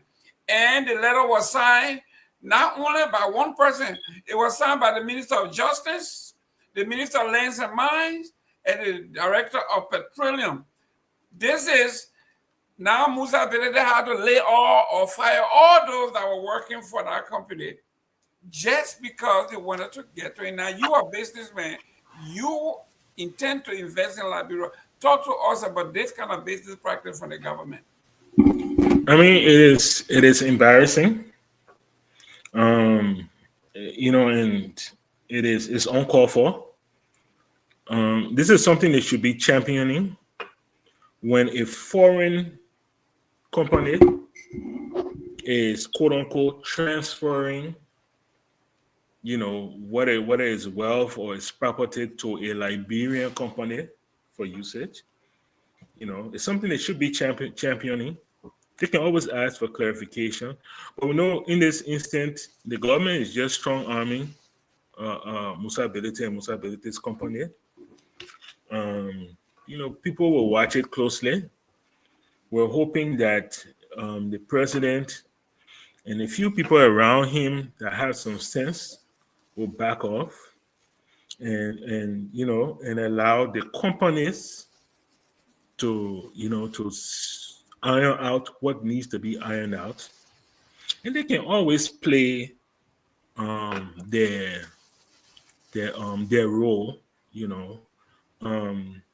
I'm hoping Musa Ability will take the time to reach out to to his congressmen and his senators, because you have to understand something. They are in the role of what's the word I'm looking for? It slipped my mind. But anyway, look, I would hope the senator and representative for these areas will step in and not allow a government strong army to render their constituents jobless. This is their district. This is their county. I believe those things bring a wealth of investment to those areas, and they should be able to step in and tell the executive to back off. So I'm hoping that's what happens. But once again, this is Liberia. Once again, this is Unity Party. The party remains supreme. And we'll see such things happening. I would choose not to make comment on the Cruiserville comment by I thought that the word you were looking for Cruiserville. No. I choose not to. I will move forward. I invite you to make a comment, please. No. You. I will move forward. Thank you. Mr. Harris, the letter here, it says, unfortunately, listen, this Jerome Given man need to take glasses off. That would be Mr. Harris' second time going around. I haven't gone. No, I haven't spoken on this issue. Listen, Okay. Mr. All right, take it back. Your dislike for the Barbadian doesn't mean they can't speak. Go ahead, Mr. Harris. According to Mr. Harris, he's not a Barbadian. He's actually from Sino. That's what he said. Exactly. Yeah, I am from Sino. I'm a crewman. But I'm half on the other side. I'm part from Sino. Guess what, Mr. Harris, you will be the most hated man in Liberia because according to Prince Johnson and Joseph Boyka, they don't want nobody from Southeast to come near power, and they don't want no common people. So you are done. You're on both sides. But Mr. Harris, this is the letter. The letter says here. He says here to Musa Bede, unfortunately from China Union, we regret to inform you that we will not be able to renew the agreement. And as a result, the agreement will expire on May 6th, 2 weeks ago, 2025, and the thing will immediately revert to the government of Liberia. Wow. So the government of Liberia decided to hell with the employees, the businesses, the taxes. We are going to take the thing, and whatever in it belongs to us, Musa Bede is out of here. You are a finance man. All you do is you look at numbers, you look at business, you look at these things. This is what's happening. This is a result when politics is not substantive in the country, right? Every government, everywhere, at least in the advanced world, every government is more concerned about people being employed, because government doesn't create anything. You have to understand, government creates nothing. What we call government revenue is from people in the private sector working and paying money for the government to go and do everything. So the government has a vested interest in making sure that its people are employed. People are always employed, matter of fact, so that they can get tax revenue to be able to do social services and whatnot, right? So it just is confounding, right? And that's what politics is. It has been for since the country was founded, maybe, right? The government always strong arms oppositions into submissions, right? Like Dr. Bowley was saying, right? Todman did that. This is why we have the Lebanese all over the place down there, because he knew that even though he championed so-called liberalization, whatever. Even though he championed liberalization, but he did not want Liberian people to be wealthy. He did not want wealthy Liberians, because what's going to happen at the end of the day if a guy accumulates money? Because if I accumulate money and I'm economically vibrant, right, I can use my money to check the political excesses of the people that are in power at the end of the day. And that's what's happening in Liberia, right? People don't want you to accumulate. They don't want Liberians. I don't want you, because they prefer the foreigners, because the foreigner is in the country at their leisure, right? And you can get rid of them anytime. 1 year they can expel them. And that was Todman's thing. These people are here at my behest, right? I can get rid of them when I want to get rid of them. But you can't get rid of Mr. Nangwe if he has money, right? Because Mr. Nangwe is a Liberian. You can't get rid of him. And Mr. Nangwe can use that money to fund campaigns for people he thinks going to champion his value, his causes, and whatnot. And that's the fear in Liberia. And that's why the Liberian economy is what it is, right? That's why you see foreigners are so pervasive in our economy, because the ordinary Liberian people, right? And when people tell you Liberia is not poor, Liberia is not poor. It's just that our government have not seized the initiative, right, to help our people to monetize their assets. I sure Mr. Nambwe got several acres of land in Maryland or Sound or wherever he's from, right? But how can he monetize that? Well, we need some sort of system. We need identification, right, for Mr. Nangwe, for his property and whatnot, right? So if Mr. Nangwe goes to a bank tomorrow, the bank will say, yeah, Mr. Nangwe, we can give you X, Y, and Z amount of money based on the value of your asset. Mr. Nangwe can take that money and go do other things with it, develop his property, and he become wealthy in the process by making other people wealthy while creating jobs for the people in his community. But our government have not done that. And that's the fundamental problem we have back then and today, right? How do we integrate the typical Liberian person into the body, not just the body politics, but the economic success of the country? We have not figured that, and from all indication, it's not been the priority of successive government, right? So see them strong. You think it's by mistake that they didn't know that Musa were having to sublease his tankers. You think it's mistake, but they tried to strong arm him because he had been vocal on this whole legislative thing and whatnot. And this is not a new thing. This is a page turn from a very old playbook in Liberia, right?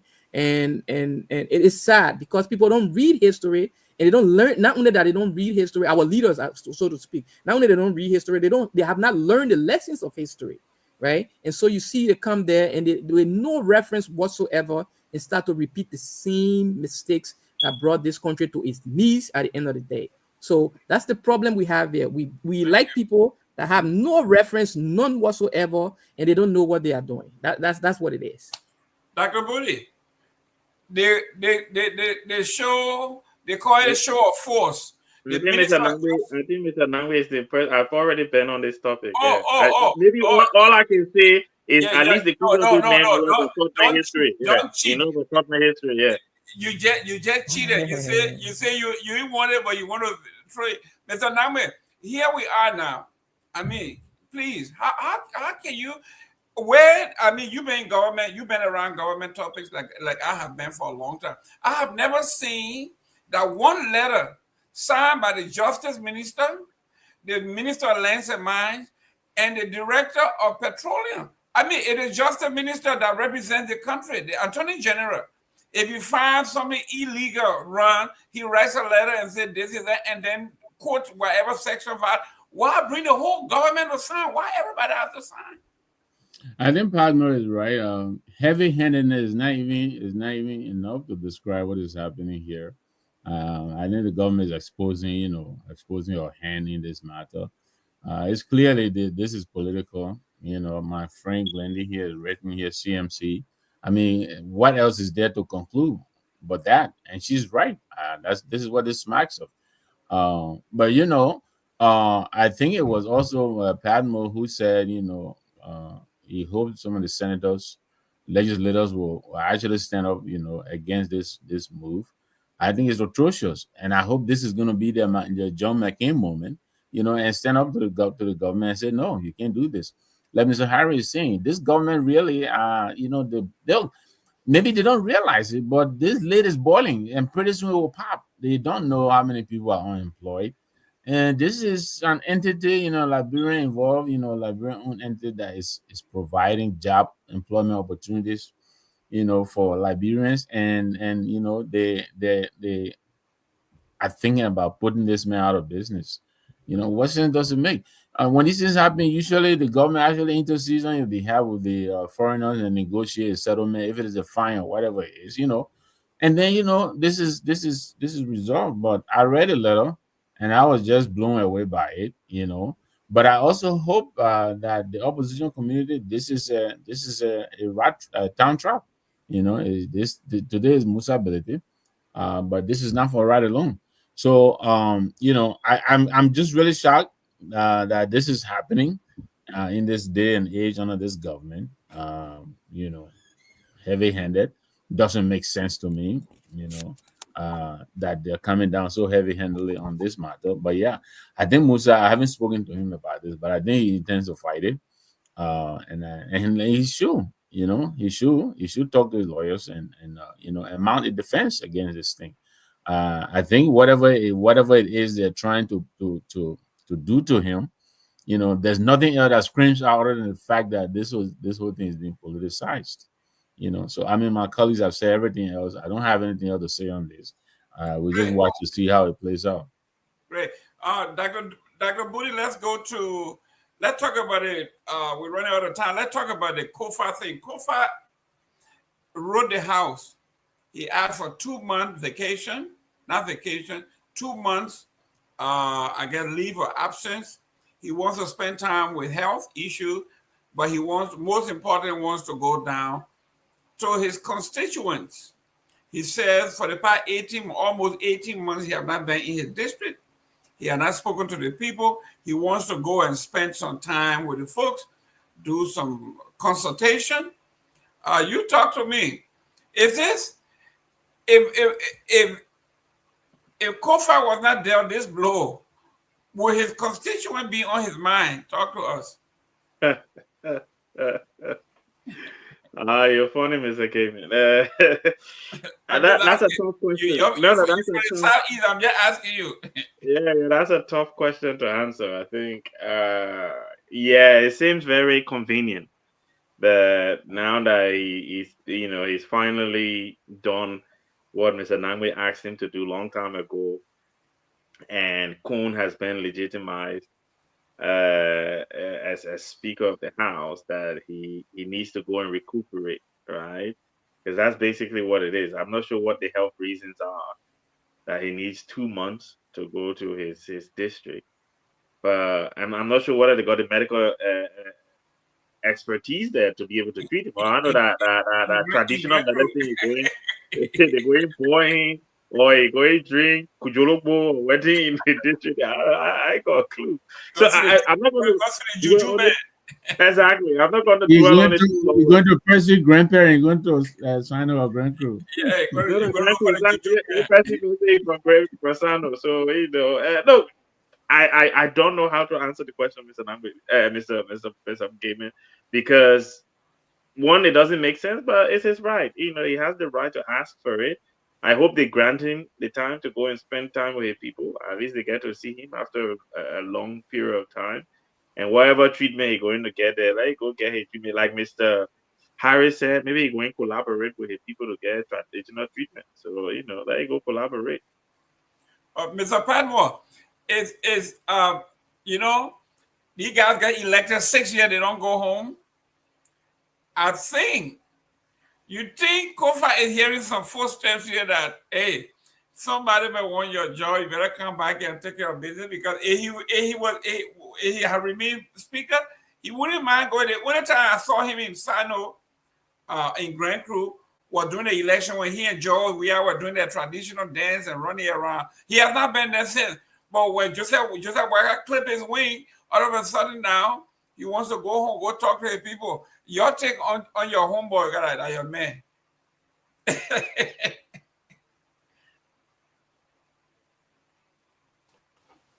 I don't believe that Kofa even wants to run again. I think Kofa is right now, he's kind of done with legislative politics. That's just, especially when it comes to the House of Representatives. If he's thinking about running, it will probably be for the Senate or on a ticket come 2029. I think he's kind of done with breaking news. I think he's kind of done breaking news. Really. Keep this clip. 72 people in a room, and you're trying to make sense with somebody. That is very exhausting. A lot of people don't know that. That is an extremely exhausting thing to do every day. And I think he's at his wits when it comes to that. I think so. So that's what I'm thinking. I think he wants to step away from it. I think he's looking for a good excuse so that he can continue to get paid while he does that. But I think he's looking to step away from the whole legislative politics for a while and just kind of maybe focus on himself, focus on his family, get a peace of mind. It's been extremely tasking this last 7 months on that guy. And not to cut you off, but he lost his entire home. Yes, that was his burned. compound Yeah. got burned to zero. So I think he just needs a break. He needs a timeout, and that's what he's asking for. And he's asking for it in a legal way so that he continues to get his benefits and his pay. Um, I'm sure he's running to some debt with all of the movement, let me call it that, that has been happening. I think that's what he's trying to do. And I think it will be a good reconciliatory step forward to say, okay, man, we took your job, we took your benefit, we took everything from you. You know what? Yeah, you can go for 2 months. We'll see you in 2 months. And go from there and see what happens. But I think that's what it is. Mr. Namwe, this is a tough one. The speaker, they said the speakership in Liberia, any position is not cheap. We heard that there were a lot of money that changed hands to get him elected. That money had to be repaid. And on top of that, his entire compound, everything got burned to ashes. Like he said, he didn't even have any clothes. People had to bring him in clothes. Through that, here he is. They put him through 8 months of hell. And finally, he says, I think I need a medical break. And then I also need to go home and touch bases with my base. What do you think is going on here? Is this Yeah, I mean, I'm not really. I don't think this is even newsworthy. I'm not surprised, like Mr. Padman was saying. These last 7 months or so, we know they've taken a toll on Kofa. on all of us? All of us, as a matter of fact. But I'm signaling him out because he was the tip of the spear. But yeah, all of us, this has been very, very exciting. And so if the man decides to take time off, I think I would have been concerned actually if he just decided to go ahead and resume, normal life. Yes, I think James Collar and other people, they're still playing their kids game, little boys. The rules are there. He knows what the rules are. Somebody had to read the rules to him to tell him this man is entitled to this, as long as he puts in a request, Rule 21 or whatever it is allows him to do that. Yeah, I think he should go and get his rest. Besides, he's saying that he's going to consult his, he's going to break bread with his constituency, constituents. I think that's a good thing. I don't see anything wrong with it, Jerome. I think let him go and take a mental break, take time off, go and see his doctors, and come back when he's ready. I think we need him present and mentally focused and ready to do his job. I don't think I didn't think it would be too focused if he were to just plunge in. So I think he needs to go back, recalibrate, refresh, and come back and and do what his people elected him to do. Great. Let's take the last one real quick in 5 minutes. Dr. Booty, unification then, unification now. What has changed, or what should Well, we change? nothing's changed. I think Liberia is not a unified country. And I take from my colleague Dakanti Yawan when she said that, look, unity in Liberia looks like where everyone is benefiting from the system in an equitable way, where you don't have a political class that are stealing funds in the name of high salaries and benefits, while the rest of our country being decimated by treatable and curable illnesses, and where people are starving. Dr. Budi, I have a question for you. Let me finish first before you ask me Okay. question. All right. Why you let your cruiser before you let it interrupt your friend? Why you let you kind of The strong arm people. basically, yeah. I think at the end of the day, we're not a unified country. I How think did I know we that need was to find we need to find a way forward. It has to do with an open dialogue, and I think where the president missed the boat is instead of doing this superficial nonsense that he did, texting people and stuff on Unification Day, was to organize a proper national dialogue. Right, my people. Yes, we've done this thing for the last 170 something years, and we're still as divided as we were in 1847. how do we now bring ourselves together so that we have an identity or a national goal that we can all coerce around and work dedicated and committed to achieving. But he didn't do that. If you calling your friend on unknown number and sending them messages saying Happy Unification Day, those are just nonsense that the president should know better than to do. So he hasn't helped, and it's unfortunate because he is the guy who should be doing these things. President Totman, we can say about all his flaws. What he used to do is have a proper conversation with a wide section of the Liberian people, bring people from all over the country, representatives of the people, sit down with them. Even if you want to accuse him that, it was just lip service, but at least he was bring them together and listen and let's see how we go forward from there. Because people have ideas on how we can unite as a country. People have ideas on how we can move forward as a country, but you need to listen to them. And this president is not good at listening, and that is one of our unfortunate problems. So ask your question now, Mr. Pat. It's okay. Okay. So we've addressed it, right? Mr. Nangwe. Let me address it. Mr. Nangwe, they want you to come and hit you hard. Y'all been talking about these Congo people, all the bad thing that they do, everything that they will do, turn their. You got a country now. You got one of your best brothers. You say he's been in government 50 years. He graduated from CWA. He's been in government all his life. He has the experience. He's the guy who was so rescued this country.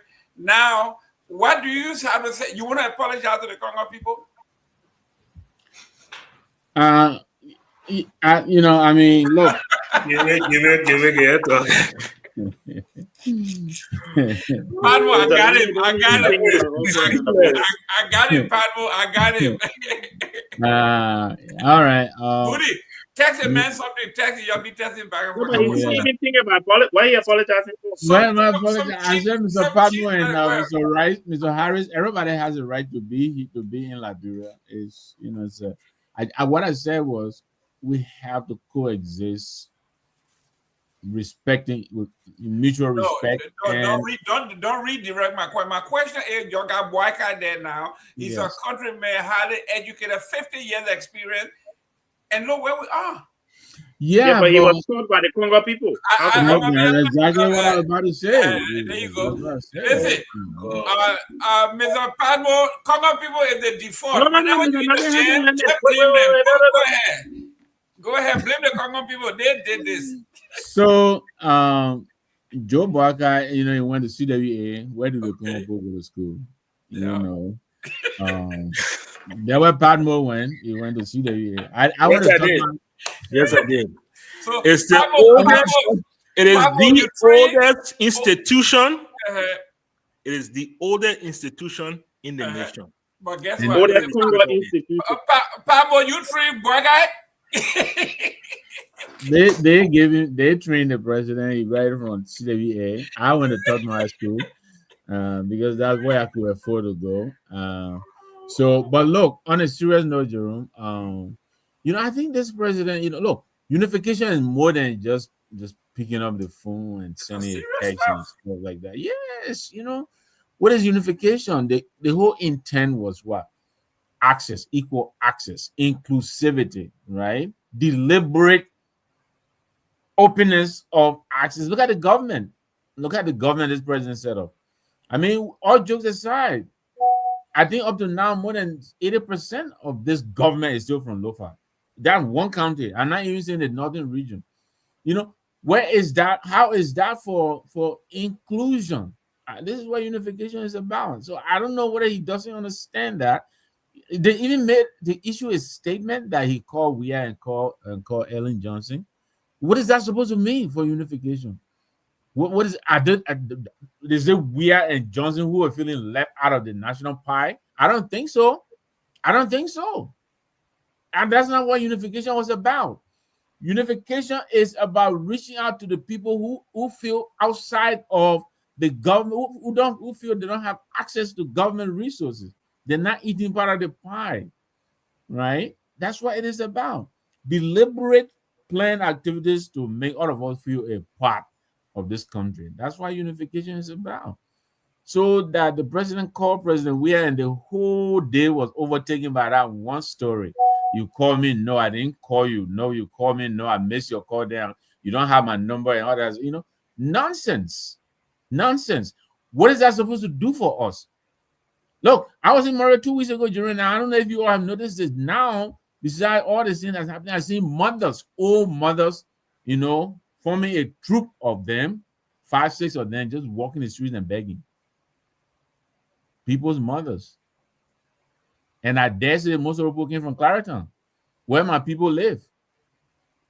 You understand me? And this president is talking about texting people. That is understanding of unification. That's what unification means to him. And then they're making a big deal about it, Adrian Kessley and Eugene Nabu and all these people. I'm so disappointed and shocked that this government, which really, I think for once, really represents the understanding and aspiration of all of the progressive forces in the country, because a good number of my friends are in this government. They're failing on every level. They don't have an understanding of unification. Why? It's like everything they do, they misfire. Almost everything they do, they misfire. It's like they're not putting much thought into these decisions they're taking. Anyway, but yeah, Mr. President, unification is more than just texting the former presidents, right? Unification is deliberate designing of activities that will reach out to the rest of the country and make the rest of us who are outside of the mainstream to feel a part that we're still part of Liberia, we belong. And that's what unification is about. Equity, not equal access, equity, not just equal access, but make sure the pie is distributed to all of us, with equity. Up to now, I can't go to Maryland when I go to Monrovia because the road is impossible. You think I feel like I belong? I'm a Liberian? No, I feel like I've been neglected. Maryland County is cut off. Can you imagine what those people are living through? No salt, no kerosene, no gasoline, no Maggie Cube, no chicken feed, nothing, because there is no commercial. They got to go to the Ivory Coast. And you've been in office over 12 months, 14 months, and you're talking about texting people on Unification Day?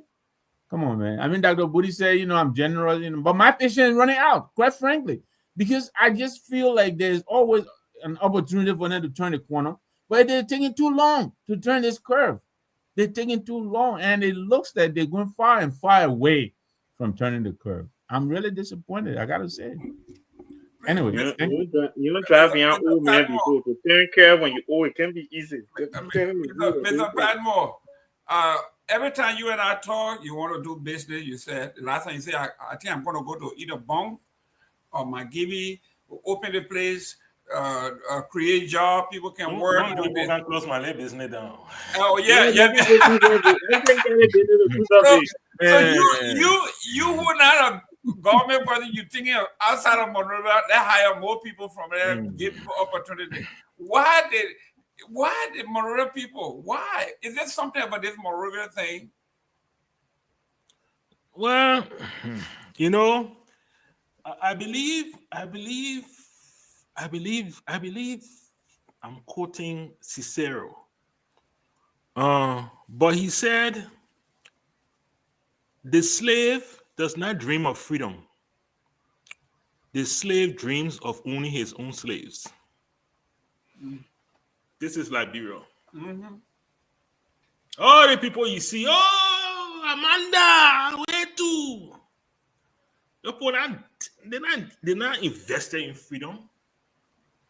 They just want their own big desk, their big car, and their own government bonuses and government subsidies. Because Liberia has one of the simplest problems with the simplest answers. People just refuse. They just refuse that we're not going to do it. We're not going to do it. We're not going to take the wealth of the country and provide it to the citizens of the country. We're not going to do it. It's as simple as that. And the next group that come, does the same thing. And the next group that come, Joseph Boyka ascended to the presidency because people say, they men are old men. What are you looking for again? You know, live modest life in a simple house. This man has nothing he's looking forward to. He will be the one to do this for us. We hear the man building mansion for you. You 70-something-year-old. No, 85. Oh, Okay. no, you just turned 80. You're going to be 81 in November. Okay. You building mansion in Foya. To do what in Foya? You know? I mean, at that point, it just breaks you. That's what it does. It breaks you, you know? Look, 1980, the same people that are crying. 2025, they're the same people that are crying. They're the same people that are crying. And why they're crying for so much? They just see that their life needs to get a little bit better. And it doesn't take a lot. You know, can we provide schools?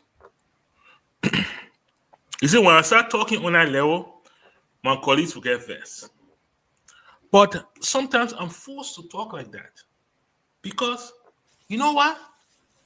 Can you imagine if Joseph Boyka would build a Stephen Tower estate, a Cabral estate, a Bannerville estate, a New Georgia estate?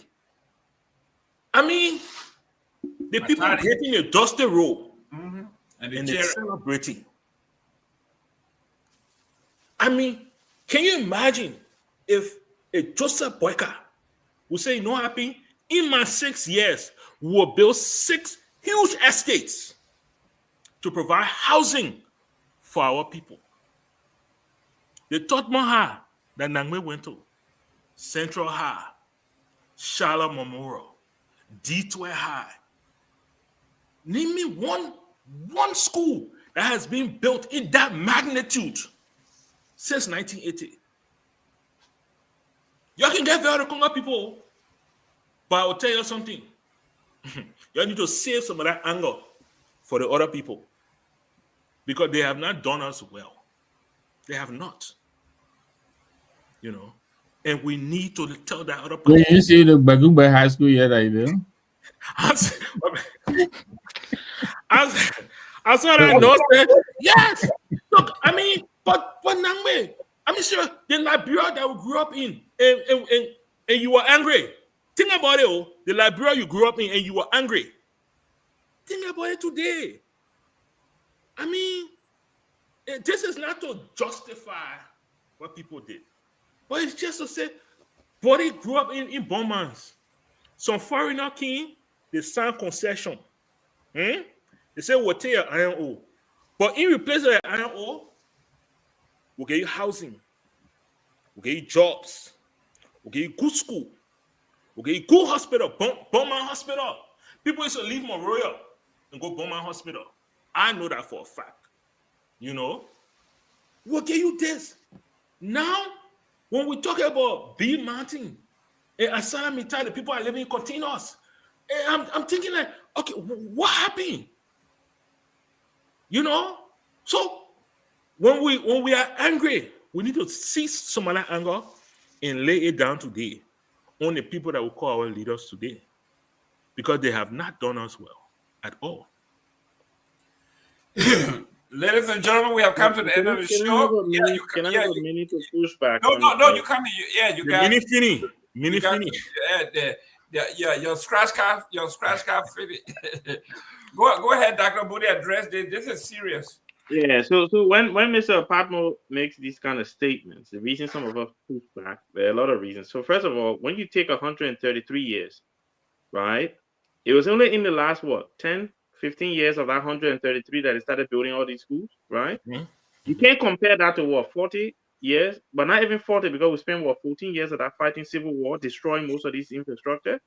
But you can, if I want to be petty, I can talk about all the community colleges that Ellen built, right? You say we built nothing like taught me how before. What about all the community colleges that they built? They're not the same. What do you mean not the same? You said infrastructure. You not build any major infrastructure. What? Have you been to D12? Have you been to Tottenham? Then I'm going to talk about Tottenham. I've been to Tottenham. multiple times, right? But the Research. community colleges are no. Listen, you cannot talk about people who for years neglected education in our country and outsourced it to missionaries, right? And in the last, in the last 10 or 15 years, they decided, okay, then we're getting extra money. Let's try and build one or two things and name it after ourselves. That these were self gratification projects, not the built for the ordinary people, right? So at the end of the day, look, now the estates owned by now, I can say yes, Toba definitely. You know, with the estates, that one you can raise your hands. It definitely he did very well by building those estates, right? But that you can take again 133 years for the things that they did in that length gave us 133 years. See what we don't pay deeper how to. How many get 40 the country looking Yeah, at? but 40, you can get Wait, 40 do or have been 100 for 133. years. You finish that in that country? 133. 133, no country will be order again. You cannot talk about 40 years when we spent 14 of those 40 years fighting war. Right? You can't count the 14 years that we spent fighting war. I'm gonna get a bonus. No, What listen. bonus? So you're talking about what? Dr. What, Moody, 23 how much lawmaker made? Argument. How much lawmaker made in the 60s and the 70s? Right? And Samuel Kanye do build the SKD Sports Complex. Right? Is that not a major project? Yeah. I'm asking. No, but is that not a major That's not project? Tower 10 right here, Grave, when you said that. Is that not a major project? Tower SKD is 10 not a right major here, project. Grave. Ellen Johnson said he built the Jackson Edo Hospital. Is that not a major project? Right? They paved the road from Morgan Street to Guinea border. Is that not a major project? So he said, no, all the major projects happen on top of Global Empower. No, man, not that. The airport. Look at our airport. Was that built in Singapore time? Yes. Redemption Hospital. Listen. Stop it. Okay. Stop it. Stop it.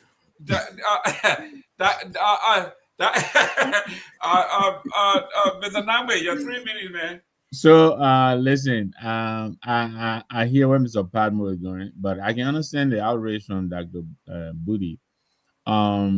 You know, our American Liberian compatriots, they ran the country for over 33 years, right?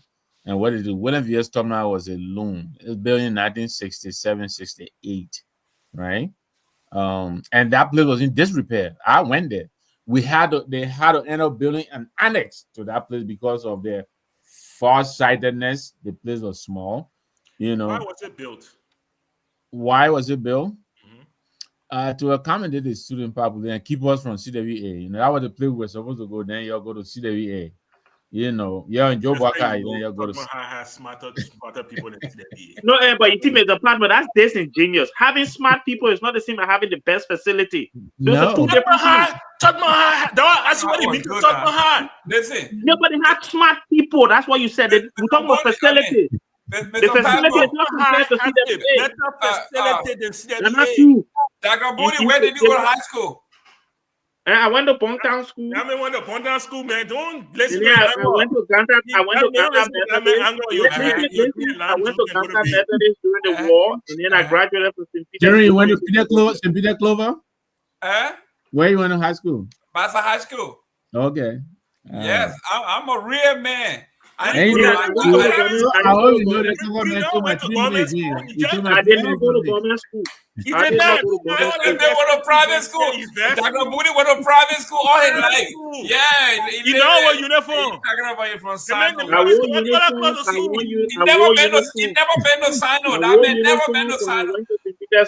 I wore uniform. You ever been to Sino? No, I haven't. I know. There you go. I know you're a fake Sino, man. But anyway, ladies and gentlemen, thank you very much for the show. Beautiful show, guys. Mr. Jerome? Yes.